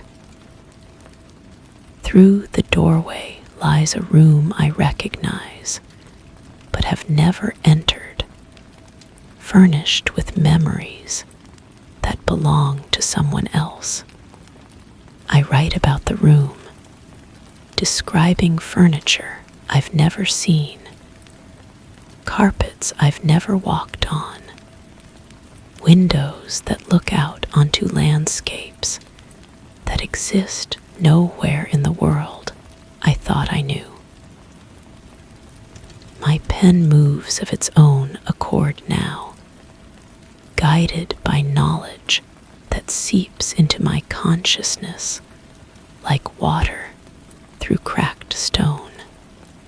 The radio speaks again, this time in a voice that might be mine from another life. It tells me about the nature of circles, how they have no beginning and no end, how every point on their circumference is both departure and arrival. I listen with ears that hear differently now, processing sounds that exist in frequencies beyond normal perception. I'm in the living room, but it's not quite right. The furniture has shifted slightly. The clock moved a few inches to the left. The photographs on the mantel rearranged in an order that feels both wrong and inevitable. I sit in my usual chair, but it fits differently, as though it was built for someone with my shape, but different proportions. The notebook lies open in my lap. The pages are covered with writing in multiple hands, a palimpsest of thoughts and observations layered over one another, until the original text disappears beneath subsequent revisions. I try to find my own words among the crowd, but they all seem equally mine and equally foreign. Outside the window, the world continues its familiar routines, but I watch it now from behind glass that might as well be a one-way mirror. People pass by without seeing me, their lives unfolding in a reality that runs parallel to mine, but never intersects. I wave, but my reflection shows someone else's gesture, performed by hands that belong to a different story. The clock's reverse ticking has become hypnotic, each backward second pulling me further from whatever I used to be. I count along, but the numbers decrease instead of climbing, carrying me toward a zero that feels less like an ending and more like a return to something essential and unnamed. I write one final entry, though I'm no longer certain whose thoughts guide the pen. The words appear on the page with crystalline clarity, describing a living room where someone new will soon discover an old mantel clock that keeps peculiar time. They will approach with duster in hand, ready to begin their morning ritual, unaware that the clock has been waiting patiently for their arrival. The notebook closes itself with a soft whisper of turning pages. I set it on the side table where someone else will find it, filled with observations that will seem both foreign and familiar to fresh eyes. The clock continues its backward dance, hands moving toward a moment that exists before beginning, where every story starts again with the same gentle confusion and growing unease. I stand and walk toward the hallway, but my footsteps make no sound on floors that have forgotten the weight of my passage. Behind me, the living room settles into quietude, ready to receive its next occupant, its next observer, its next participant in the endless cycle of discovery and displacement. The clock ticks backward, counting down to a beginning that feels exactly like an end. Story 6. Hash the light that listens. Sitting in my quiet living room, I settled into the evening routine with a cup of tea, the slow tick of the clock punctuating the silence. The lamp in the corner, a warm fixture for countless nights of reading, cast its usual glow across the pages of my book. But tonight, its light seemed to shimmer in a peculiar way, as if it carried an undercurrent of something subtly wrong. I leaned in closer, tracing the smooth ceramic base with a fingertip, the coolness familiar yet somehow unsettling. As I watched, the light shifted its hue just a whisper of change, almost imperceptible, like the softest breath against the skin. The room held its breath, a hush falling over everything, drawing my focus entirely to the lamp. The soft hum of the bulb grew, a delicate, repetitive sound that thrummed gently through the air, resonating within me.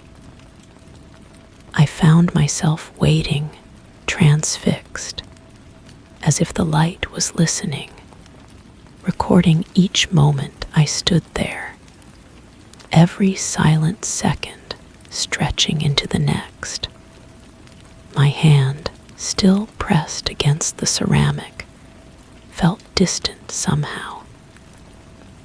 The fingers moved when I willed them to, but the sensation arrived delayed, muffled, as though traveling through thick water.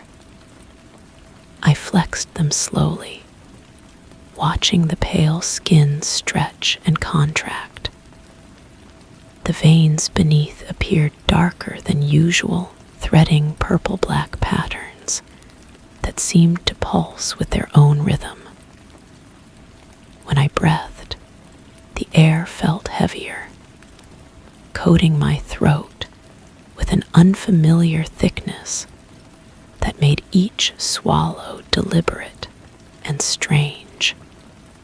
The lamp's hum deepened, and I noticed the light had begun to breathe with me. As my chest rose, the glow brightened fractionally. As I exhaled, it dimmed to a whisper of itself. This synchronicity should have alarmed me, but instead I found it oddly comforting, like discovering a secret language between myself and the room. I stepped back from the lamp, and the hardwood floor beneath my feet seemed to yield slightly, as though the boards had softened into something more forgiving.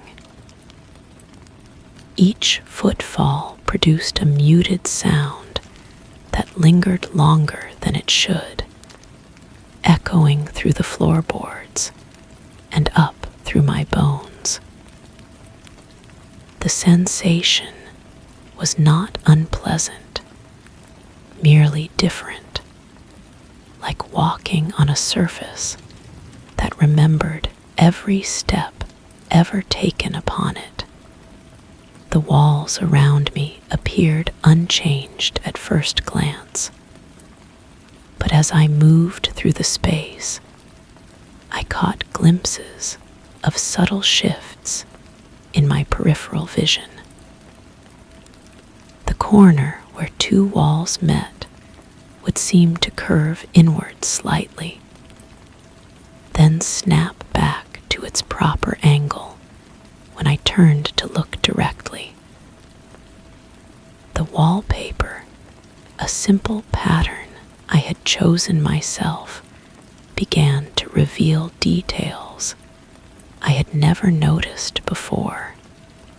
Tiny spirals hidden within the design, so small they might have been tricks of shadow, but persistent enough to draw my eye again and again.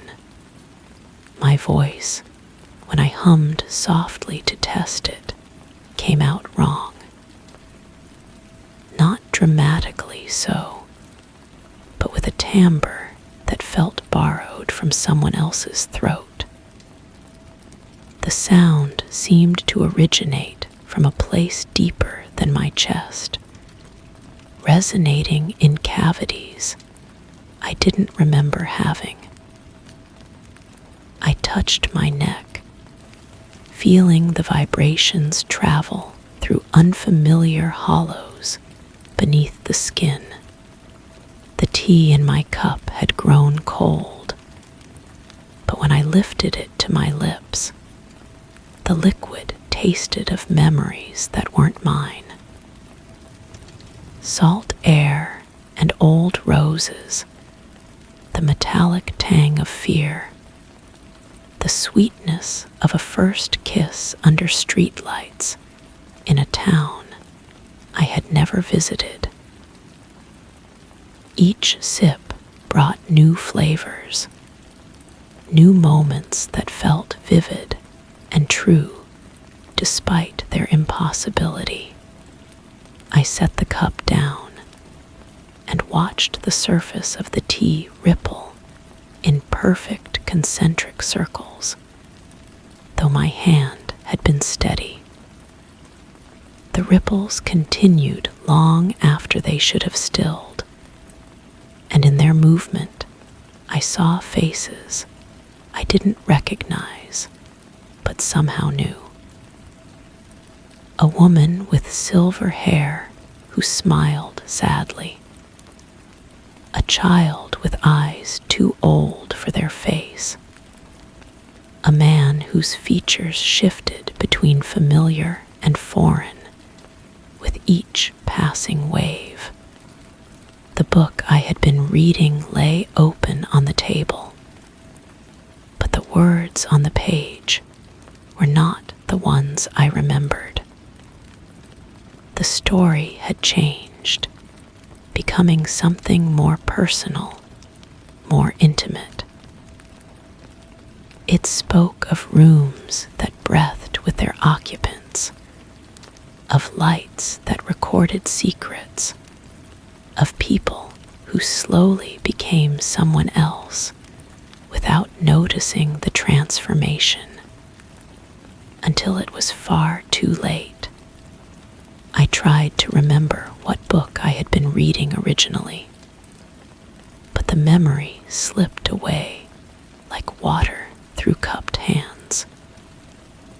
Instead, other memories rushed in to fill the space. Walking down a hallway lined with doors that all led to the same room. Standing in a garden where the flowers grew downward into the earth instead of reaching toward the sky. Hearing my own voice speaking words I had never learned in a language I didn't recognize, but somehow understood. These borrowed memories felt more real than my own past.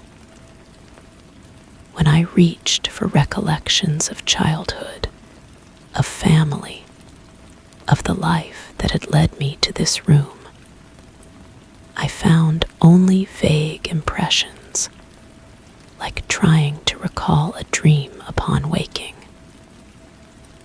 But the foreign memories were sharp and clear, each one carrying the weight of lived experience.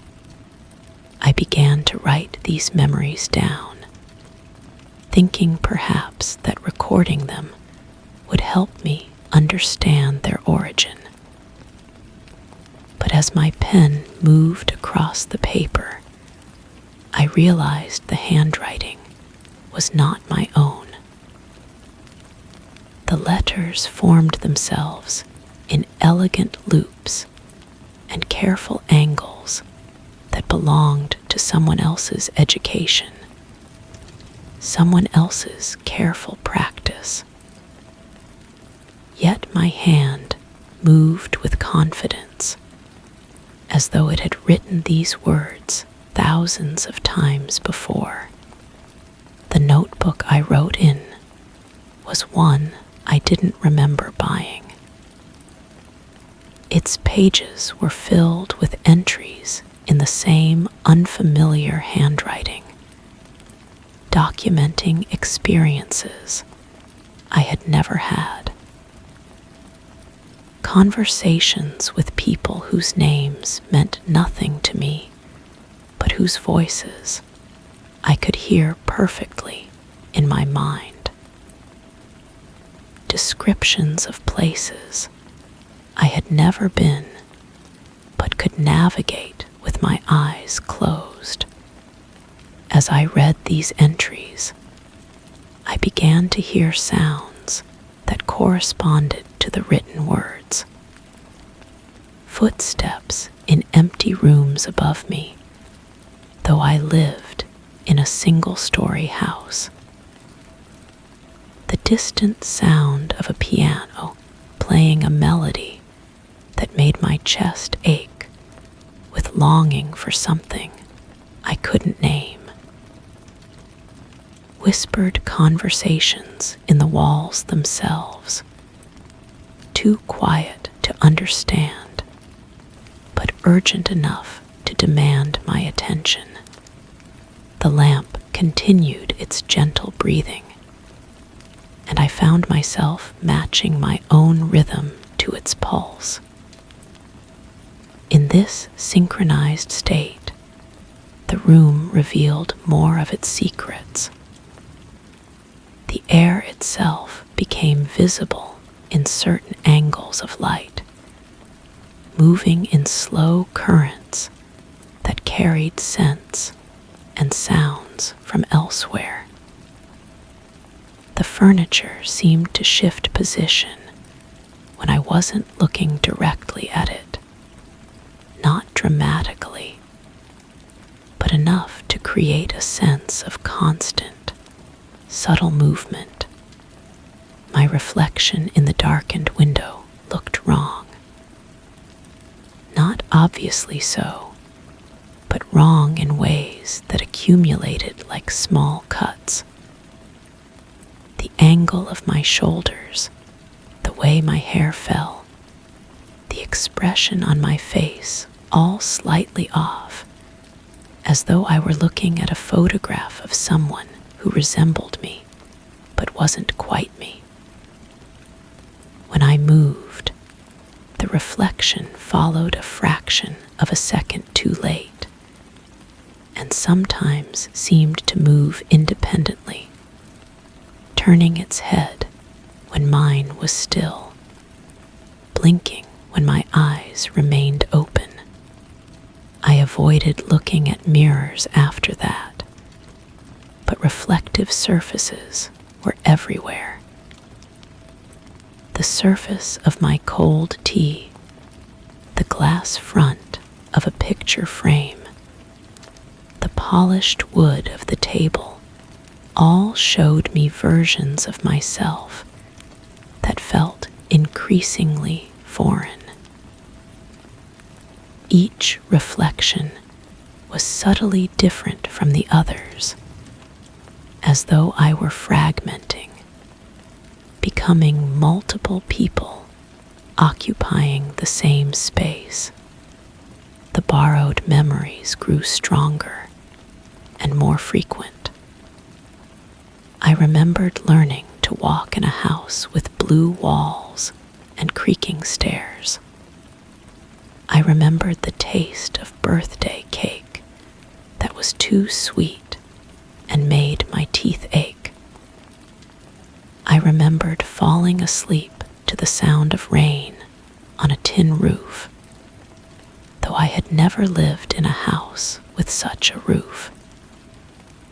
These memories carried emotional weight, the kind of deep significance that only comes from lived experience.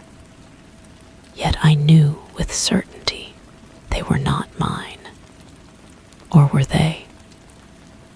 The question began to eat at everything I thought I knew about myself. If these memories felt more real than my own past, if this handwriting felt more natural than any I remembered using, if this voice resonating in my chest felt more true than the one I had spoken with that morning, then what did that say about who I really was? The room pulsed gently around me, walls expanding and contracting like the chambers of a vast heart. The lamp's light grew warmer, more golden, casting everything in a honeyed glow that made the strange seem normal and the impossible feel inevitable. I could hear my heartbeat echoing through the floorboards, or perhaps the floorboards were echoing with someone else's heartbeat that I had somehow learned to match. I stood and walked to the bathroom, drawn by a compulsion I didn't fully understand. The hallway stretched longer than it should have, each step taking me further from the living room, but somehow deeper into the house's secret geography. The walls here were lined with photographs I didn't remember hanging, showing faces that were familiar in the way that distant relatives might be recognizable, but not quite placeable. The bathroom mirror waited for me, its surface reflecting the light from the hallway in ways that suggested depth beyond its physical boundaries. I approached slowly, my borrowed footsteps echoing in borrowed ears, my alien heartbeat marking time in a rhythm that belonged to someone else's life. When I finally looked into the mirror, the face that looked back was not one I recognized, yet it was was not unfamiliar either. It was a face I might have grown into, or grown out of, or never grown into at all. The eyes held knowledge I had never acquired, and the mouth had spoken words I had never learned. But the expression was one of recognition, as though this face knew me even if I didn't know it. From that moment, everything changed. My hands felt different as they gripped the sink's edge, more certain, more practiced, as though they had performed this exact gesture countless times before. My breathing settled into a pattern that felt ancient and rehearsed. The voice that hummed in my throat carried melodies I had never heard, but somehow knew by heart. I walked back to the living room, but my gait had changed. These legs knew the way perfectly, avoiding the board that creaked, stepping over the spot where the carpet rose slightly. I settled into my chair with the fluid motion of someone returning to a familiar place after a long absence. The lamp glowed steadily now, its breathing synchronized perfectly with mine. The book lay open to a page I had never read, but somehow knew by memory. The tea in my cup had grown warm again, and when I lifted it to my lips, it tasted exactly as it should, like coming home to a place I had never left. I began to write in the notebook, my hand moving with practiced ease across the page. The words flowed like water, describing the evening's events with perfect clarity and complete understanding. But as I wrote, I realized I was not recording what had happened. I was preparing for what would happen next. The story I wrote was about someone sitting in a quiet living room, settling into an evening routine with a cup of tea, about a lamp that cast light in peculiar ways, and a room that breathed with its occupant, about memories that belonged to someone else, and a face in the mirror that was both foreign and familiar. As I wrote, I could feel another presence settling into the space I was vacating. Someone new discovering the strangeness of their own hands, the unfamiliarity of their own voice. They would trace the lamp's ceramic base with uncertain fingers, wondering at the coolness that felt wrong somehow. They would notice the light's subtle shifts and the room's gentle breathing, not yet understanding that they were witnessing their own transformation. I finished writing and set the pen down with satisfaction. The notebook was full now, ready for the next person to find and read and slowly understand. I stood and walked to the lamp, placing my hand on its base one final time. The ceramic felt warm now, alive with stored energy and accumulated memory. Sitting in my quiet living room, I settle into the evening routine with a cup of tea. The soft hum of the lamp punctuating the silence. The light in the corner, a familiar fixture for countless nights of reading, casts its usual glow across the pages of my book.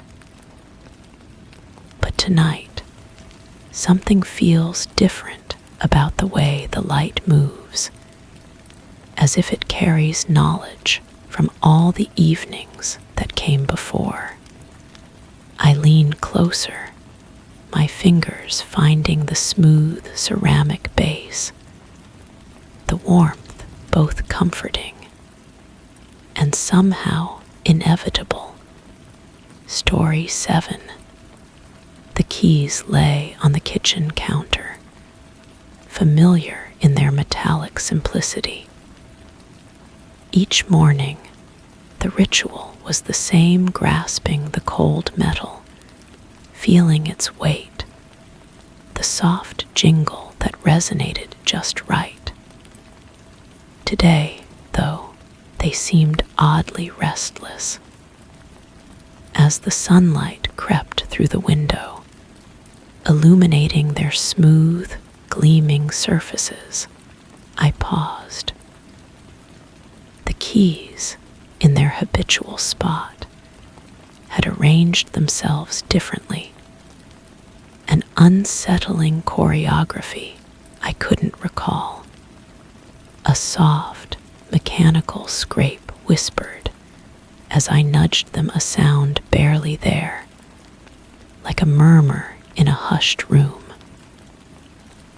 I leaned closer, the world shrinking to just that counter, just those keys.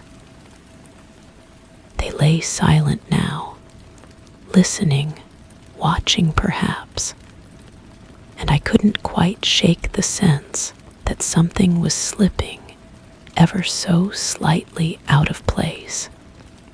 I reached for my coffee mug, the blue ceramic one with the chip on the handle.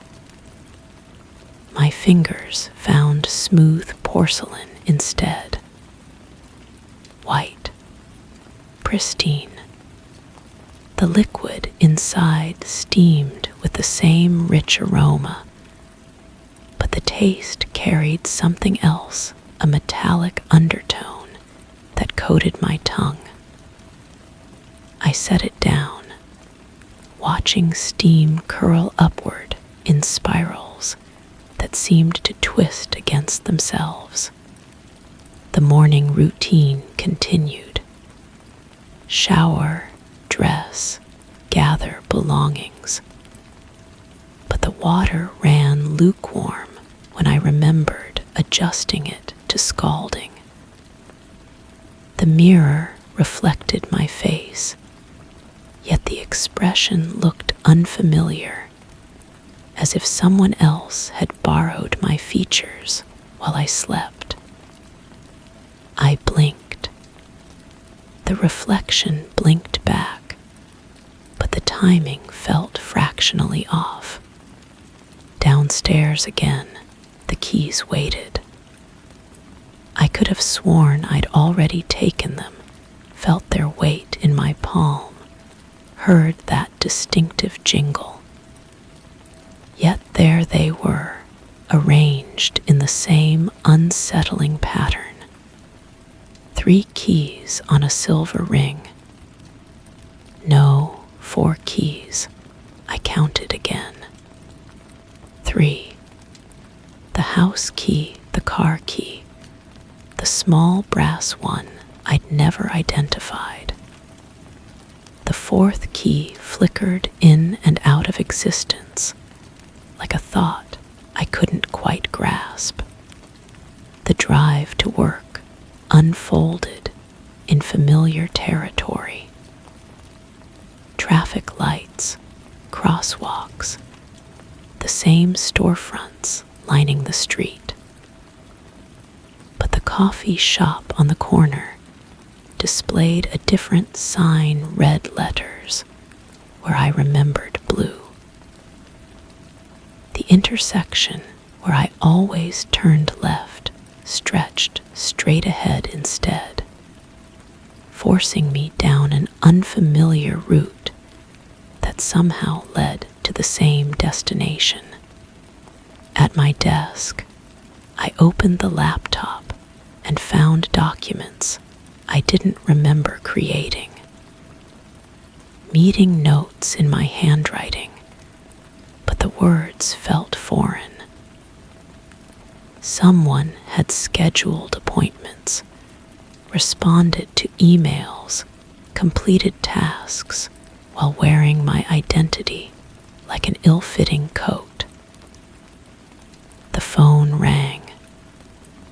I answered, heard my voice speaking words I hadn't chosen, making commitments I couldn't recall deciding to make.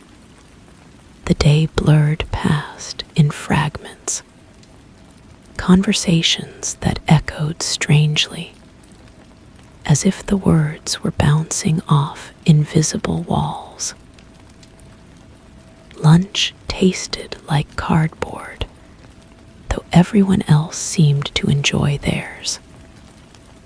The afternoon stretched and compressed like elastic time, minutes crawling, while hours vanished without trace. I tried to write things down. Simple observations. The color of the walls beige, then cream, then something in between that had no name. The number of windows in the office 6, then 8, then a quantity that shifted when I wasn't looking directly. My pen leaked ink that dried before reaching the paper, leaving only ghost impressions of thoughts I'd tried to capture. The drive home reversed the morning's journey, but different streets led to the same house. My key fit the lock, though the mechanism felt wrong, as if the tumblers had rearranged themselves. Inside, the furniture had shifted slightly. Not enough to notice immediately, but enough to make movement feel clumsy, uncertain. The keys lay on the kitchen counter where I'd left them, where I always left them. The blue mug sat beside the sink, chip on the handle exactly as it should be. I filled it with coffee, tasted the familiar richness without metallic interference. Everything normal, everything right, except the keys had 4 again. Definitely 4. I counted twice, then 3 times, my finger touching each one. House, car, brass mystery, and another I couldn't identify, silver with teeth like tiny mountains. When had I acquired it? What did it unlock? Sleep came easily, dreams flowing like water through my consciousness. I walked through the house, but the rooms connected differently. Doors led to spaces that shouldn't exist, corridors that bent back on themselves. In the dream, I found myself in the kitchen, reaching for keys that multiplied under my touch. Dozens of them, hundreds, all identical yet unique. jangling a symphony of metallic music that grew louder and louder until, morning, the ritual repeated. Coffee in the white mug, steam rising in impossible spirals. The shower ran cold despite the handle's position. My reflection smiled when I frowned, creating a delay that made my skin crawl. Downstairs, the keys waited in their choreographed arrangement, but this time I noticed the pattern. They formed a shape not random at all, but deliberate, intentional. A message written in metal and space that I couldn't quite decipher. I photographed them with my phone, but the image showed only empty counter space, granite patterns swirling where the keys should be. Work proceeded in duplicate. The same conversations, the same tasks, but filtered through gauze. Colors seemed muted, sounds arrived delayed, and my colleagues' faces blurred at the edges like watercolor paintings left in rain. I tried to mention the strangeness to someone, anyone, but the words emerged as mundane pleasantries about weather and workload. The laptop contained different documents now, or perhaps the same documents with subtle alterations. Sentences that ended differently, paragraphs that shifted meaning while maintaining identical structure. I opened a notepad file and typed, "Something is wrong." The words appeared as, "Everything is fine." I deleted and retyped. Same result. The computer had developed opinions about truth. Home again, through streets that rearranged themselves between glances. The house key turned smoothly, but the lock's click sounded like breaking glass. Inside, the walls breathed almost imperceptibly, expanding and contracting with rhythm that didn't match my heartbeat. The air tasted of burnt paper, though nothing smoldered. The keys had multiplied. 6 now, arranged in a perfect hexagon on the counter. Each one familiar yet strange, like words in a language I'd once spoken fluently, but had somehow forgotten. I touched them one by one, feeling their individual weights, their unique temperatures. Some were warm as if recently held. Others carried winter's bite despite the room's comfortable air. I gathered them up, felt them settle into my palm with practiced ease.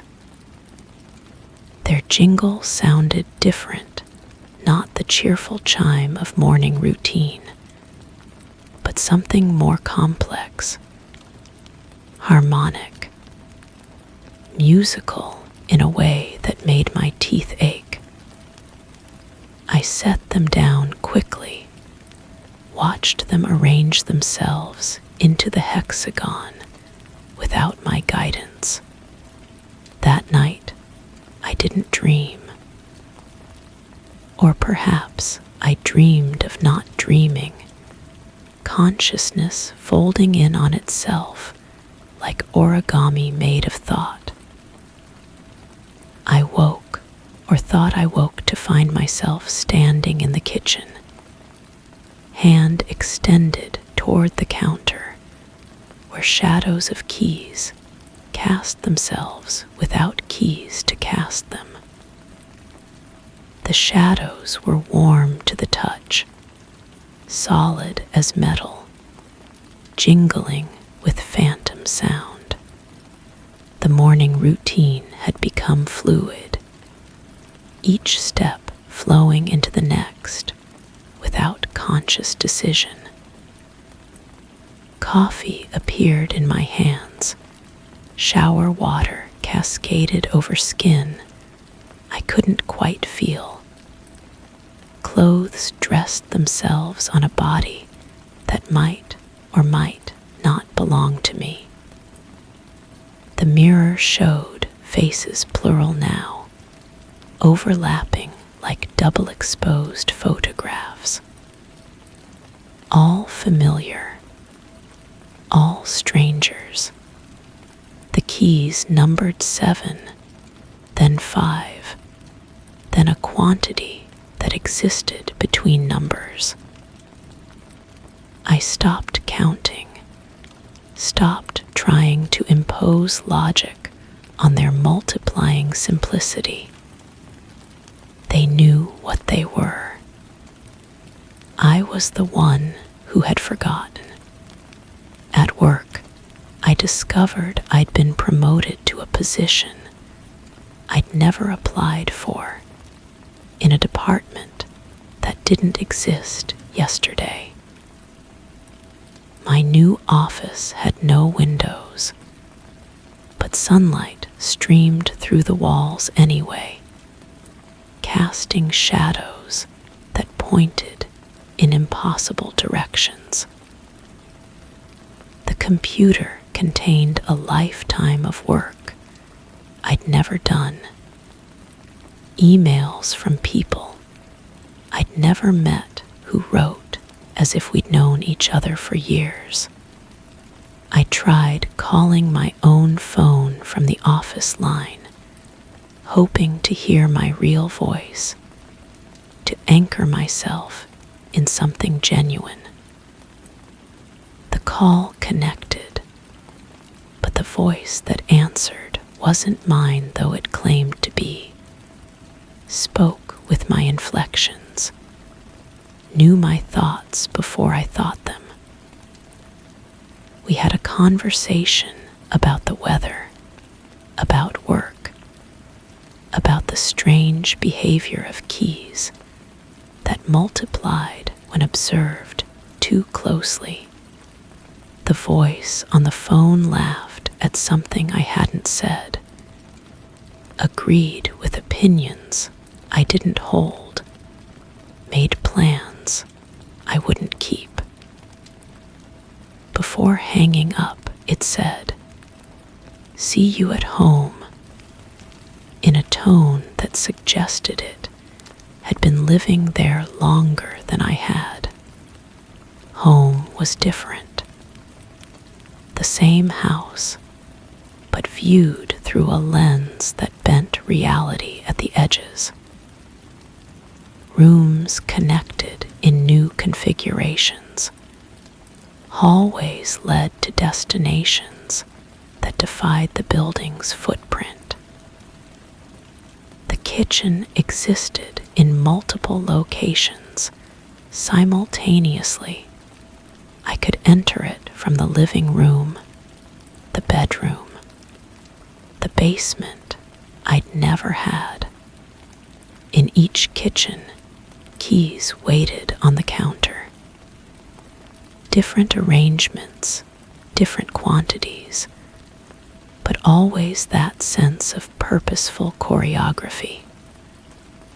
I gathered them all, felt their combined weight pulling my hand toward the floor. They numbered in dozens now, each one a small mystery, a locked door, a question without answer. That night, or what passed for night, in a house where darkness fell upward, I sat at the kitchen table and wrote in a notebook I'd found in a drawer that shouldn't exist. My handwriting flowed across pages, forming words I didn't recognize in a language I'd never learned. The pen moved without guidance, my hand merely following its lead. When I finished, I read what I'd written. It was my story, but told by someone else. Someone who knew my thoughts, my fears, my growing certainty that reality had developed cracks through which other possibilities leaked. The handwriting was mine, but the voice belonged to a stranger who wore my life like borrowed clothes. I tore out the pages, fed them to the garbage disposal, watched them disappear into mechanical grinding. But when I opened the notebook again, the story remained, written in different words that meant the same things. I couldn't erase what had already been written, couldn't unwrite what insisted on existing. The keys had taken over the counter entirely, spreading like a metallic infection across the granite surface. They clinked and whispered among themselves, sharing secrets in their small language of metal and space. I no longer tried to count them. Numbers had become inadequate to describe their quantity. Instead, I selected one at random, or perhaps it selected me, warm and eager in my palm. I walked through the house, testing it in every lock I could find. Door locks, window locks, the mysterious keyhole I'd discovered behind the water heater. None fit, but each attempt brought a small click of acknowledgement, as if the key were learning, adapting, preparing for the right moment. In the morning, though morning and evening had lost their distinction in a house where time flowed in eddies and currents, I found myself standing in the kitchen, reaching for keys that had always been there. The routine continued, smooth as water, natural as breathing. Coffee in the correct mug, shower at the proper temperature, reflection that matched my movements with precision. The keys lay in their familiar arrangement, 3 on a silver ring. House key, car key, small brass mystery. Exactly as they should be. Exactly as they had always been. I grasped them, felt their familiar weight, heard their cheerful jingle. Everything normal, everything right. At work, colleagues greeted me with appropriate familiarity. Tasks completed themselves with efficient ease. The computer contained exactly the documents it should, no more, no less. Lunch tasted as lunch should taste. The afternoon passed at regulation speed, neither rushing nor dragging.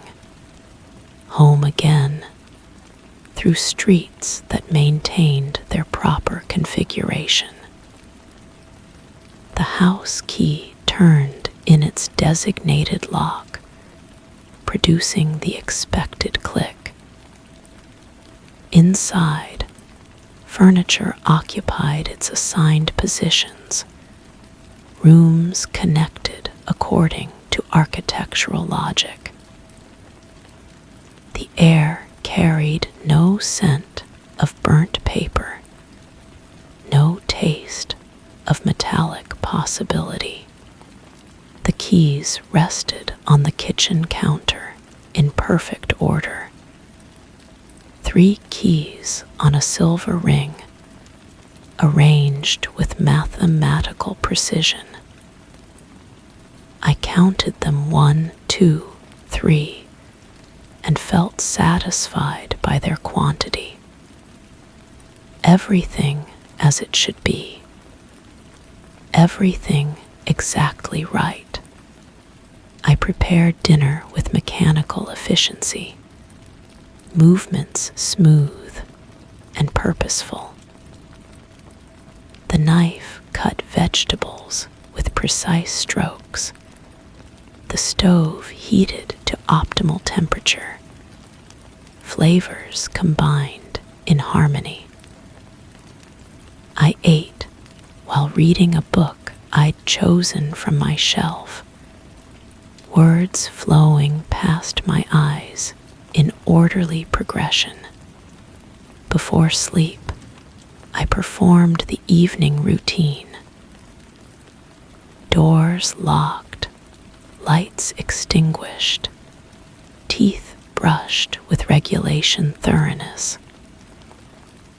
The bed received my body with appropriate comfort, pillows arranged for maximum support. Sleep arrived on schedule, bringing dreams of acceptable content and duration. In the morning, I woke refreshed and proceeded to the kitchen. The keys lay on the counter, familiar in their metallic simplicity. Each morning, the ritual was the same, grasping the cold metal, feeling its weight, the soft jingle that resonated just right. Today, everything proceeded exactly as expected. The keys rested in their proper position, 3 on a silver ring, waiting for my hand to claim them. I reached forward, fingers closing around metal that felt precisely as metal should feel. Cool to the touch, substantial in weight, producing the anticipated musical chime when disturbed. I lifted them, examined their familiar forms, confirmed their expected quantity. 3 keys. Always 3 keys. Nothing more, nothing less. The routine continued with flawless execution. Coffee in the designated mug. Shower at calibrated temperature. Reflection displaying appropriate facial features in correct proportions. Everything functioned according to specification. Everything maintained its assigned state. The day proceeded without deviation from established parameters. Work tasks completed within acceptable timeframes. Colleagues interacted with suitable cordiality. Meals consumed at regulation intervals. No anomalies detected, no inconsistencies observed. All systems operating within normal limits. Evening returned me to the house through predetermined routes. The keys unlocked their designated barriers, granted access to spaces that conformed to architectural standards. Inside, objects remained in their allocated positions, performing their intended functions without variation or surprise. The keys returned to the counter, assuming their proper arrangement.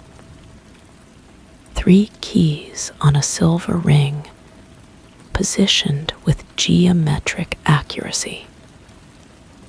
I observed them with satisfaction, noting their compliance with established order. Everything in its place, everything as it should be. This concludes the report. All parameters have been maintained within acceptable ranges. The subject continues to function according to specification. No further adjustments are required at this time. Story 8. The day began with the usual quiet thrum of morning routines. I made my way to the living room, where the grandfather clock stood as it always had, its tall wooden frame casting a familiar shadow across the floor. I reached up to gently wind the clock, feeling the cold metal key turn in my hand. As the mechanism drew tension, the usual ticking resumed steady, predictable. But today, there was a subtle anomaly. Between the audible ticks, a softer, echoing beat emerged. It was faint, a whispered rhythm of gears that shouldn't have been there. The sound seemed to ripple through the air, a delicate vibration that brushed against the edges of my hearing. I leaned closer, drawn to the clock's face, tracing the smooth glass surface with my fingertips. The room around me grew still, charged with an unusual quiet, as if waiting for something unsaid to reveal itself. I stepped back, observing the clock with newfound attention. Its pendulum swayed with mechanical precision, yet something felt different about its movement. The brass weights hung at their proper positions. The wooden case showed no signs of damage or wear. Everything appeared normal, yet that secondary rhythm persisted beneath the surface, like a heartbeat hidden within machinery. From my position near the window, I could see across the courtyard to the building opposite. There, in a third-floor window, another figure stood before what appeared to be an identical clock. The person moved with deliberate slowness, their hand reaching toward the glass face, just as I had done moments before. They traced the same pattern I had traced, their fingers following an invisible path across the surface. I found myself watching this mirror image of my own actions, fascinated by the synchronicity. The figure seemed unaware of my observation, lost in their own examination of the timepiece. Their movements were fluid, almost hypnotic, as they leaned closer to their clock's face. The distance between our windows made it impossible to discern their features clearly, but their posture conveyed the same sense of puzzled concentration I felt. The secondary ticking grew more pronounced as I watched. It seemed to emanate not just from my own clock, but from somewhere deeper within the building's structure. The sound traveled through the walls, creating a subtle vibration that I could feel through the floorboards beneath my feet. The sensation was neither unpleasant nor alarming, merely curious, like discovering a room in your home you had never noticed before. I began to alter my routine, spending longer periods observing both my clock and the figure across the courtyard. They appeared at their window with remarkable consistency, always engaging in the same ritual of examination and tracing.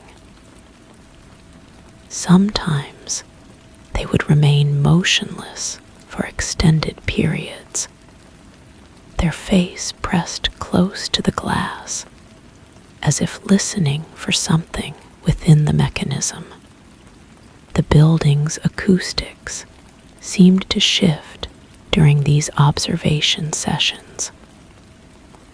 Sounds that should have been muffled by distance and glass became clearer, more immediate. I could hear the faint whisper of the other clock's movement, the soft brush of fingers against its surface. The courtyard between us felt smaller, less substantial, as if the space itself were contracting. My own clock began to feel different under my touch. The glass surface, once smooth and cool, now had a texture that seemed to respond to my fingertips. It wasn't rough exactly, but it held a subtle resistance, like touching the surface of still water. The brass pendulum caught light in new ways, reflecting fragments of the room that didn't quite match what I could see directly. The figure across the courtyard started to move differently. Their gestures became more deliberate, more purposeful. They would place both hands flat against their clock's face, pressing firmly as if trying to push through the glass. When they did this, I felt a corresponding pressure against my own chest, a gentle but insistent force that made me step closer to my timepiece. I found myself mimicking their movements without conscious decision. When they traced patterns on their clock face, my hand would rise to do the same. When they leaned forward to listen, I would find my ear pressed against the cool wood of my clock's case. The secondary ticking grew stronger during these moments of synchronization, creating a rhythm that seemed to bypass my ears entirely and resonate directly within my bones. The reflection in my clock's glass began to show inconsistencies. Sometimes my face appeared darker than it should have been, the features slightly altered as if viewed through water. Other moments, the reflection seemed to lag behind my actual movements, creating a disorienting disconnect between action and image. The hands of the clock itself occasionally appeared to move independently of their mechanism, shifting position when I wasn't looking directly at them. The figure in the opposite window was changing too. Their outlines seemed less distinct, more fluid. What I had initially taken for clothing now appeared to be shadows that moved independently of their body. Their face, when turned toward me, reflected light in ways that human skin should not. Yet I felt no fear, only a deepening curiosity and an inexplicable sense of recognition. The courtyard between us was definitely smaller now. The distance that had once required me to squint to make out details was closing, bringing us into clearer focus. I could see that their clock was indeed identical to mine, down to the smallest decorative elements. But their clock's hands moved in the opposite direction, creating a mirror image of my timepiece's progression. My hands began to feel different against the clock's surface. The glass seemed to yield slightly under pressure, becoming more pliable, more responsive. When I pressed my palm flat against it, I could feel warmth radiating from within the mechanism, a heat that had nothing to do with mechanical friction. The sensation traveled up my arm, settling somewhere behind my sternum like a second heartbeat. The figure across from me was pressing both hands against their clock face now, and I realized I was doing the same. Our movements had become perfectly synchronized, though I couldn't recall deciding to mirror their actions. The glass beneath my palms felt increasingly warm, increasingly soft. The boundary between my skin and the clock's surface was becoming difficult to distinguish. The secondary ticking had evolved into something more complex, a layered rhythm that seemed to incorporate the sound of breathing, of blood circulation, of neural impulses firing.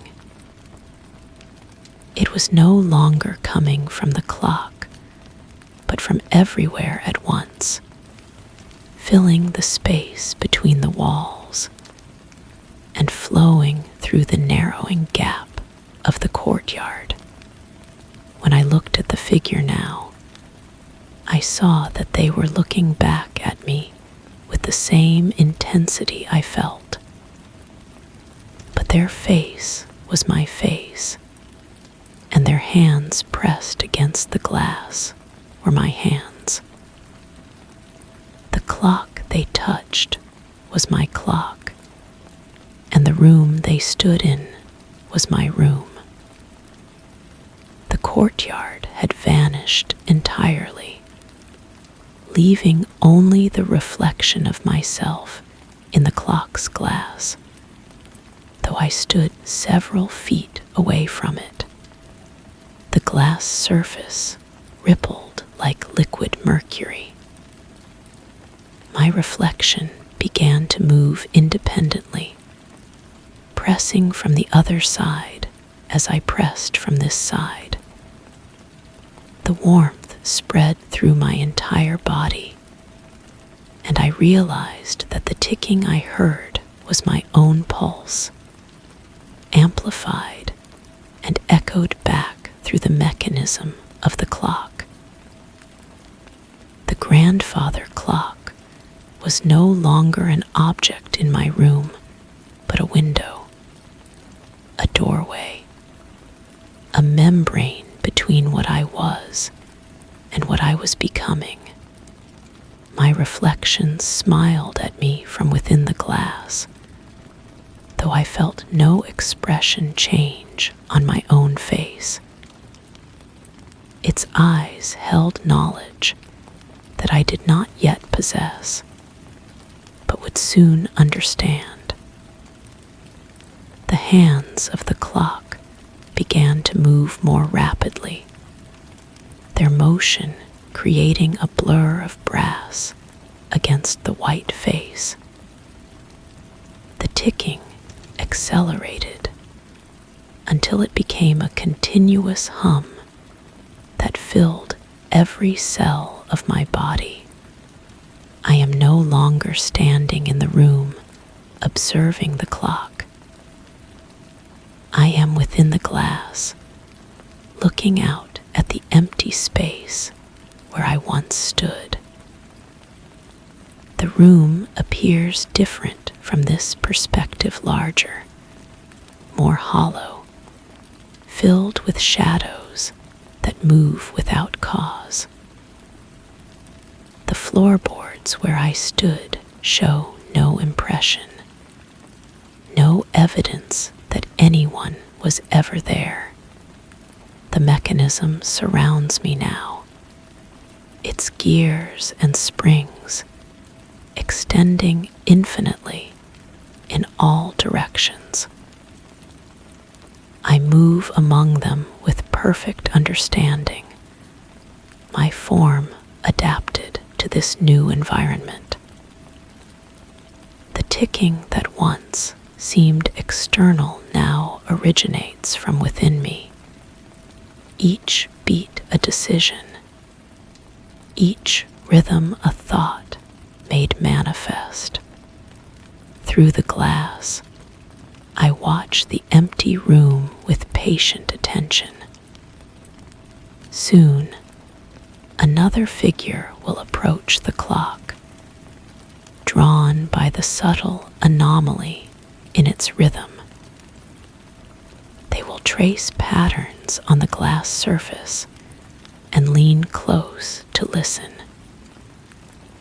They will observe and be observed in return until the distinction becomes meaningless. I am the secondary heartbeat within the mechanism. I am the warmth that spreads through pressing palms. I am the reflection that moves independently, and the rhythm that calls to those who listen carefully. The observer has become the observed, and the cycle continues, perfect and eternal, behind the smooth glass face of the grandfather clock. Story 9. The quiet hum asterisk. I woke to the quiet hum of morning, understanding still wrapped in the lingering tendrils of dreams. The room cradled its usual stillness, yet something was subtly, insidiously altered. The window, ever so slightly ajar, admitted a draft that carried an unfamiliar scent, crisp, yet unsettlingly sweet. The wallpaper appeared softer, as if it had shed a layer while I slept. Across the room, the once familiar shadow cast by the solitary lamp seemed to waver, as if almost contemplating a new form. I ran my fingers over the surface of the desk, feeling a texture that was finer, or perhaps just not quite as I remembered. Comfort weighed by routine. The atmosphere felt stretched, a whisper of dissonance beneath the supposed normalcy. The air held its breath, and I found myself doing the same, as if any sudden movement might ripple through the unseen threads binding this fragile reality together. The hand that touched the desk's surface felt strange against my skin. Not painful, but foreign, as though I were wearing gloves made of my own flesh. The fingertips pressed against the wood with a pressure I couldn't quite control. Too light, then too heavy. The sensation arriving a heartbeat after the contact. I lifted the hand to examine it in the pale morning light filtering through that barely open window. The skin appeared translucent, veins visible like dark rivers beneath ice. When I flexed the fingers, they moved with a fluid grace that seemed both mine and not mine. The knuckles made no sound as they bent, though I expected the familiar soft pops of morning stiffness. Instead, there was only the wet whisper of tissue moving against tissue, a sound that made my stomach contract with unease. My breath came in shallow draws, each inhalation carrying that sweet scent deeper into my lungs. The air tasted of copper pennies and overripe fruit, coating my throat with a film that made swallowing difficult. When I tried to clear my throat, the sound that emerged was pitched differently than I remembered, higher, more resonant, as though it originated from a cavity larger than my chest should contain. The room responded to my discomfort with subtle shifts. The lampshade tilted a fraction of an inch, casting the wavering shadow in a new direction. The wallpaper's pattern seemed to breathe, expanding and contracting in rhythm with my pulse. I blinked hard, expecting the illusion to fade, but the movement only became more pronounced, the roses in the pattern opening and closing like living mouths. I stood, feeling the floorboards yield beneath feet that seemed too light, as though I had lost substantial weight during sleep. The carpet's fibers brushed against bare soles with an intensity that made me gasp. Each thread felt individual and sharp, creating a sensation like walking across a field of grass made from fine wire. The sound of my footsteps was muffled, absorbed into the floor, as though the house itself were swallowing the evidence of my movement. Moving toward the window, I noticed how my reflection in the glass appeared fractured, split into segments that didn't quite align. The face looking back seemed familiar in outline, but wrong in detail. Features slightly too sharp. Eyes positioned a millimeter too far apart. I turned away quickly, focusing instead on the view beyond the glass.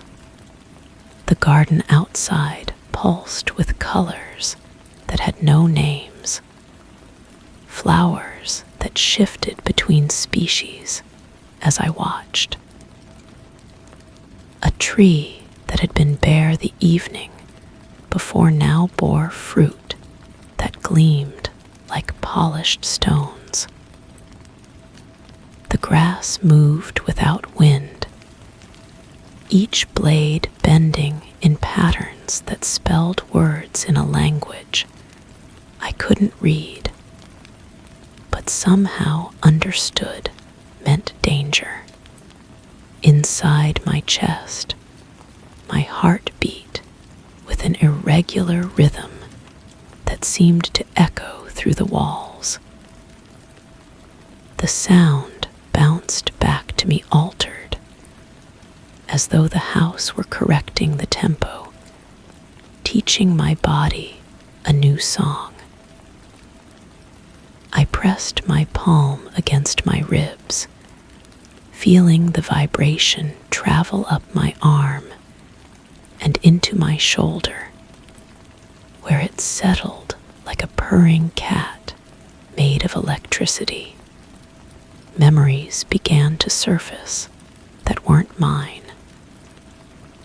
A woman's voice singing a lullaby in a kitchen painted yellow, though I had never owned a yellow kitchen. The taste of birthday cake flavored with lavender, though I despised both cake and lavender.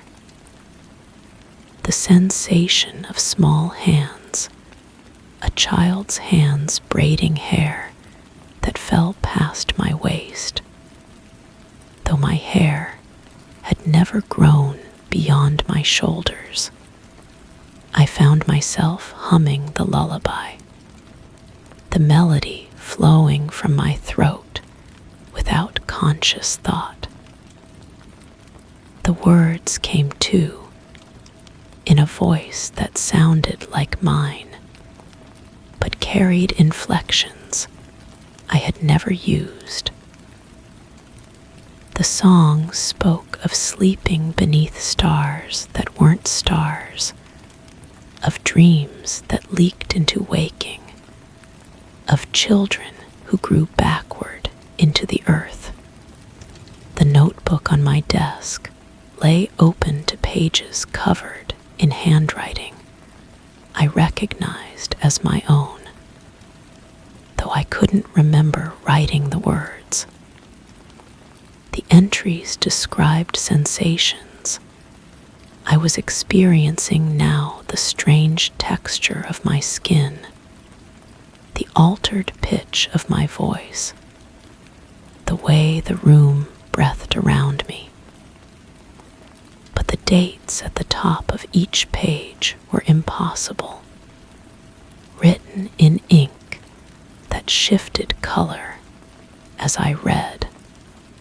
One entry described the taste of water that burned like wine. As I read those words, my mouth filled with that exact sensation, though I hadn't drunk anything since waking. Another passage detailed the feeling of wearing someone else's teeth, and immediately my tongue began exploring my mouth, finding edges and surfaces that felt unfamiliar, too sharp in some places, too smooth in others. The house creaked around me, not with the settling sounds of old wood, but with something that resembled breathing. The walls expanded and contracted almost imperceptibly, creating a rhythm that didn't match my heartbeat, but seemed to be teaching it a new pattern. I placed my palm against the wallpaper and felt warmth, then coolness, then a vibration that traveled up my arm and nested in my skull like a headache made of music. My reflection appeared in every surface, now the window glass, the polished wood of the desk, even in the still water of the glass beside my bed. But each reflection showed something different. In the window, my eyes were darker. In the desk's surface, my mouth was wider. In the water glass, my face was longer, more angular, belonging to someone I might have been or might become. I began to understand that I was not losing myself, but rather discovering what I had always been beneath the illusion of consistency. The person I remembered being was perhaps the dream, and this dissolution was the awakening. My skin felt more real now, more present, as though I had been wearing a costume of flesh that was finally falling away to reveal the truth underneath.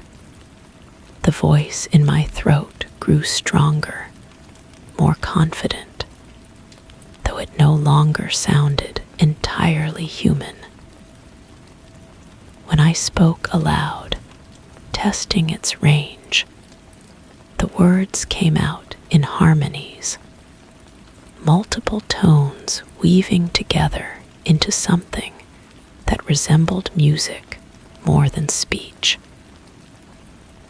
The house listened, its breathing synchronizing with my vocal rhythms, walls pulsing in time with my strange new songs. I walked to the mirror hanging beside the door, knowing that what I would see there would complete whatever transformation had begun in sleep. The surface reflected the room behind me perfectly, but where I should have stood, there was something else entirely. Not empty space, but a presence that defied description, beautiful and terrible, and utterly alien to the person I remembered being. The sight filled me with a joy so intense it felt like drowning. This was who I was meant to be, who I had always been beneath the layers of false memory and borrowed identity. I reached toward the mirror, and the thing in the reflection reached back, our fingers meeting on the cold glass surface. From that moment, everything changed. My hands moved with new purpose, touching objects with reverence rather than familiarity. My voice carried melodies that rewrote the air around me. My breath came in patterns that matched the secret rhythms of the house, of the earth, of spaces between spaces where consciousness flowed like water, finding its level. I woke to the quiet hum of morning, understanding still wrapped in the lingering tendrils of dreams.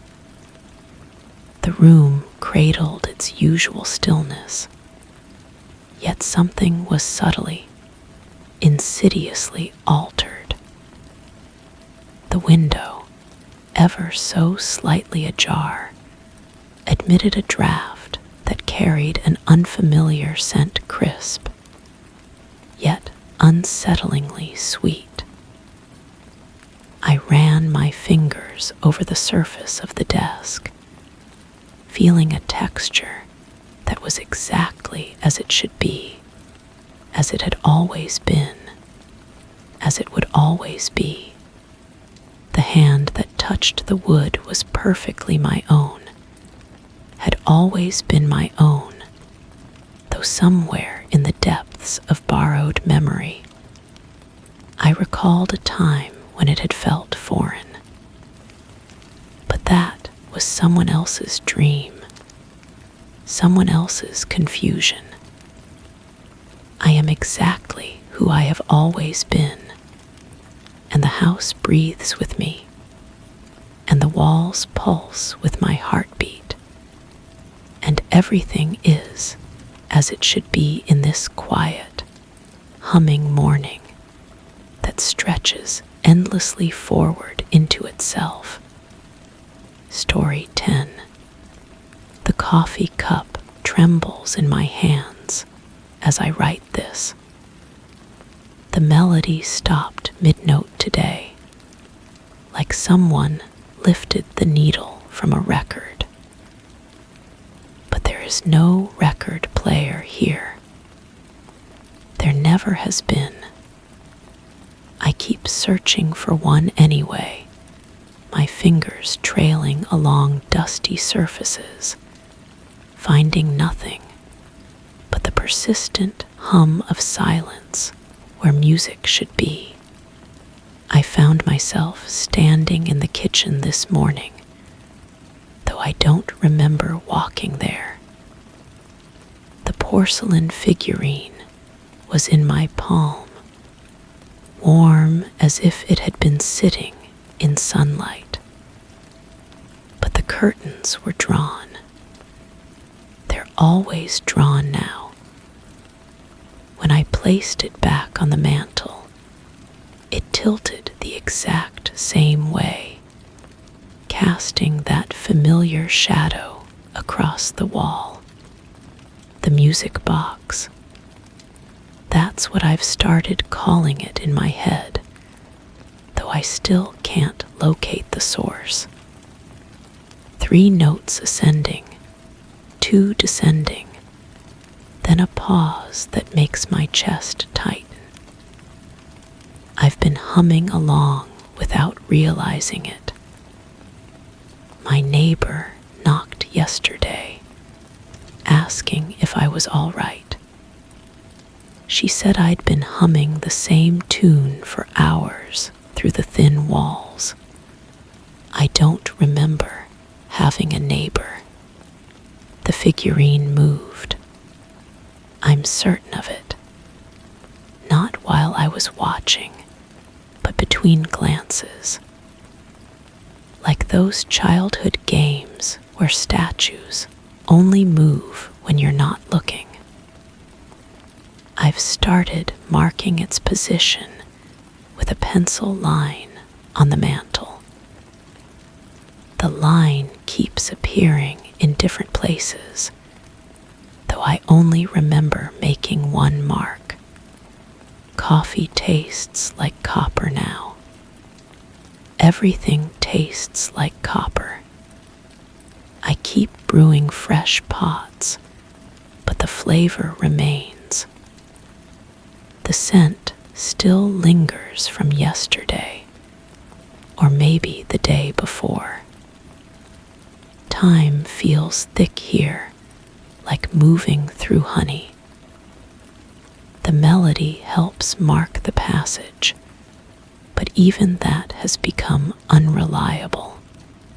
Found a music box in the bedroom drawer.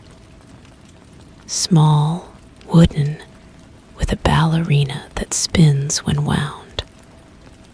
But the tune it plays is wrong. Close, but not quite right. Like hearing your own voice played back at the wrong speed. I wound it anyway, let it play until the spring ran down.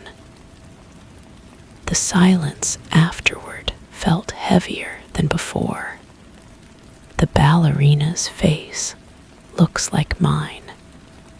I've been tracing the melody on paper, trying to capture its shape.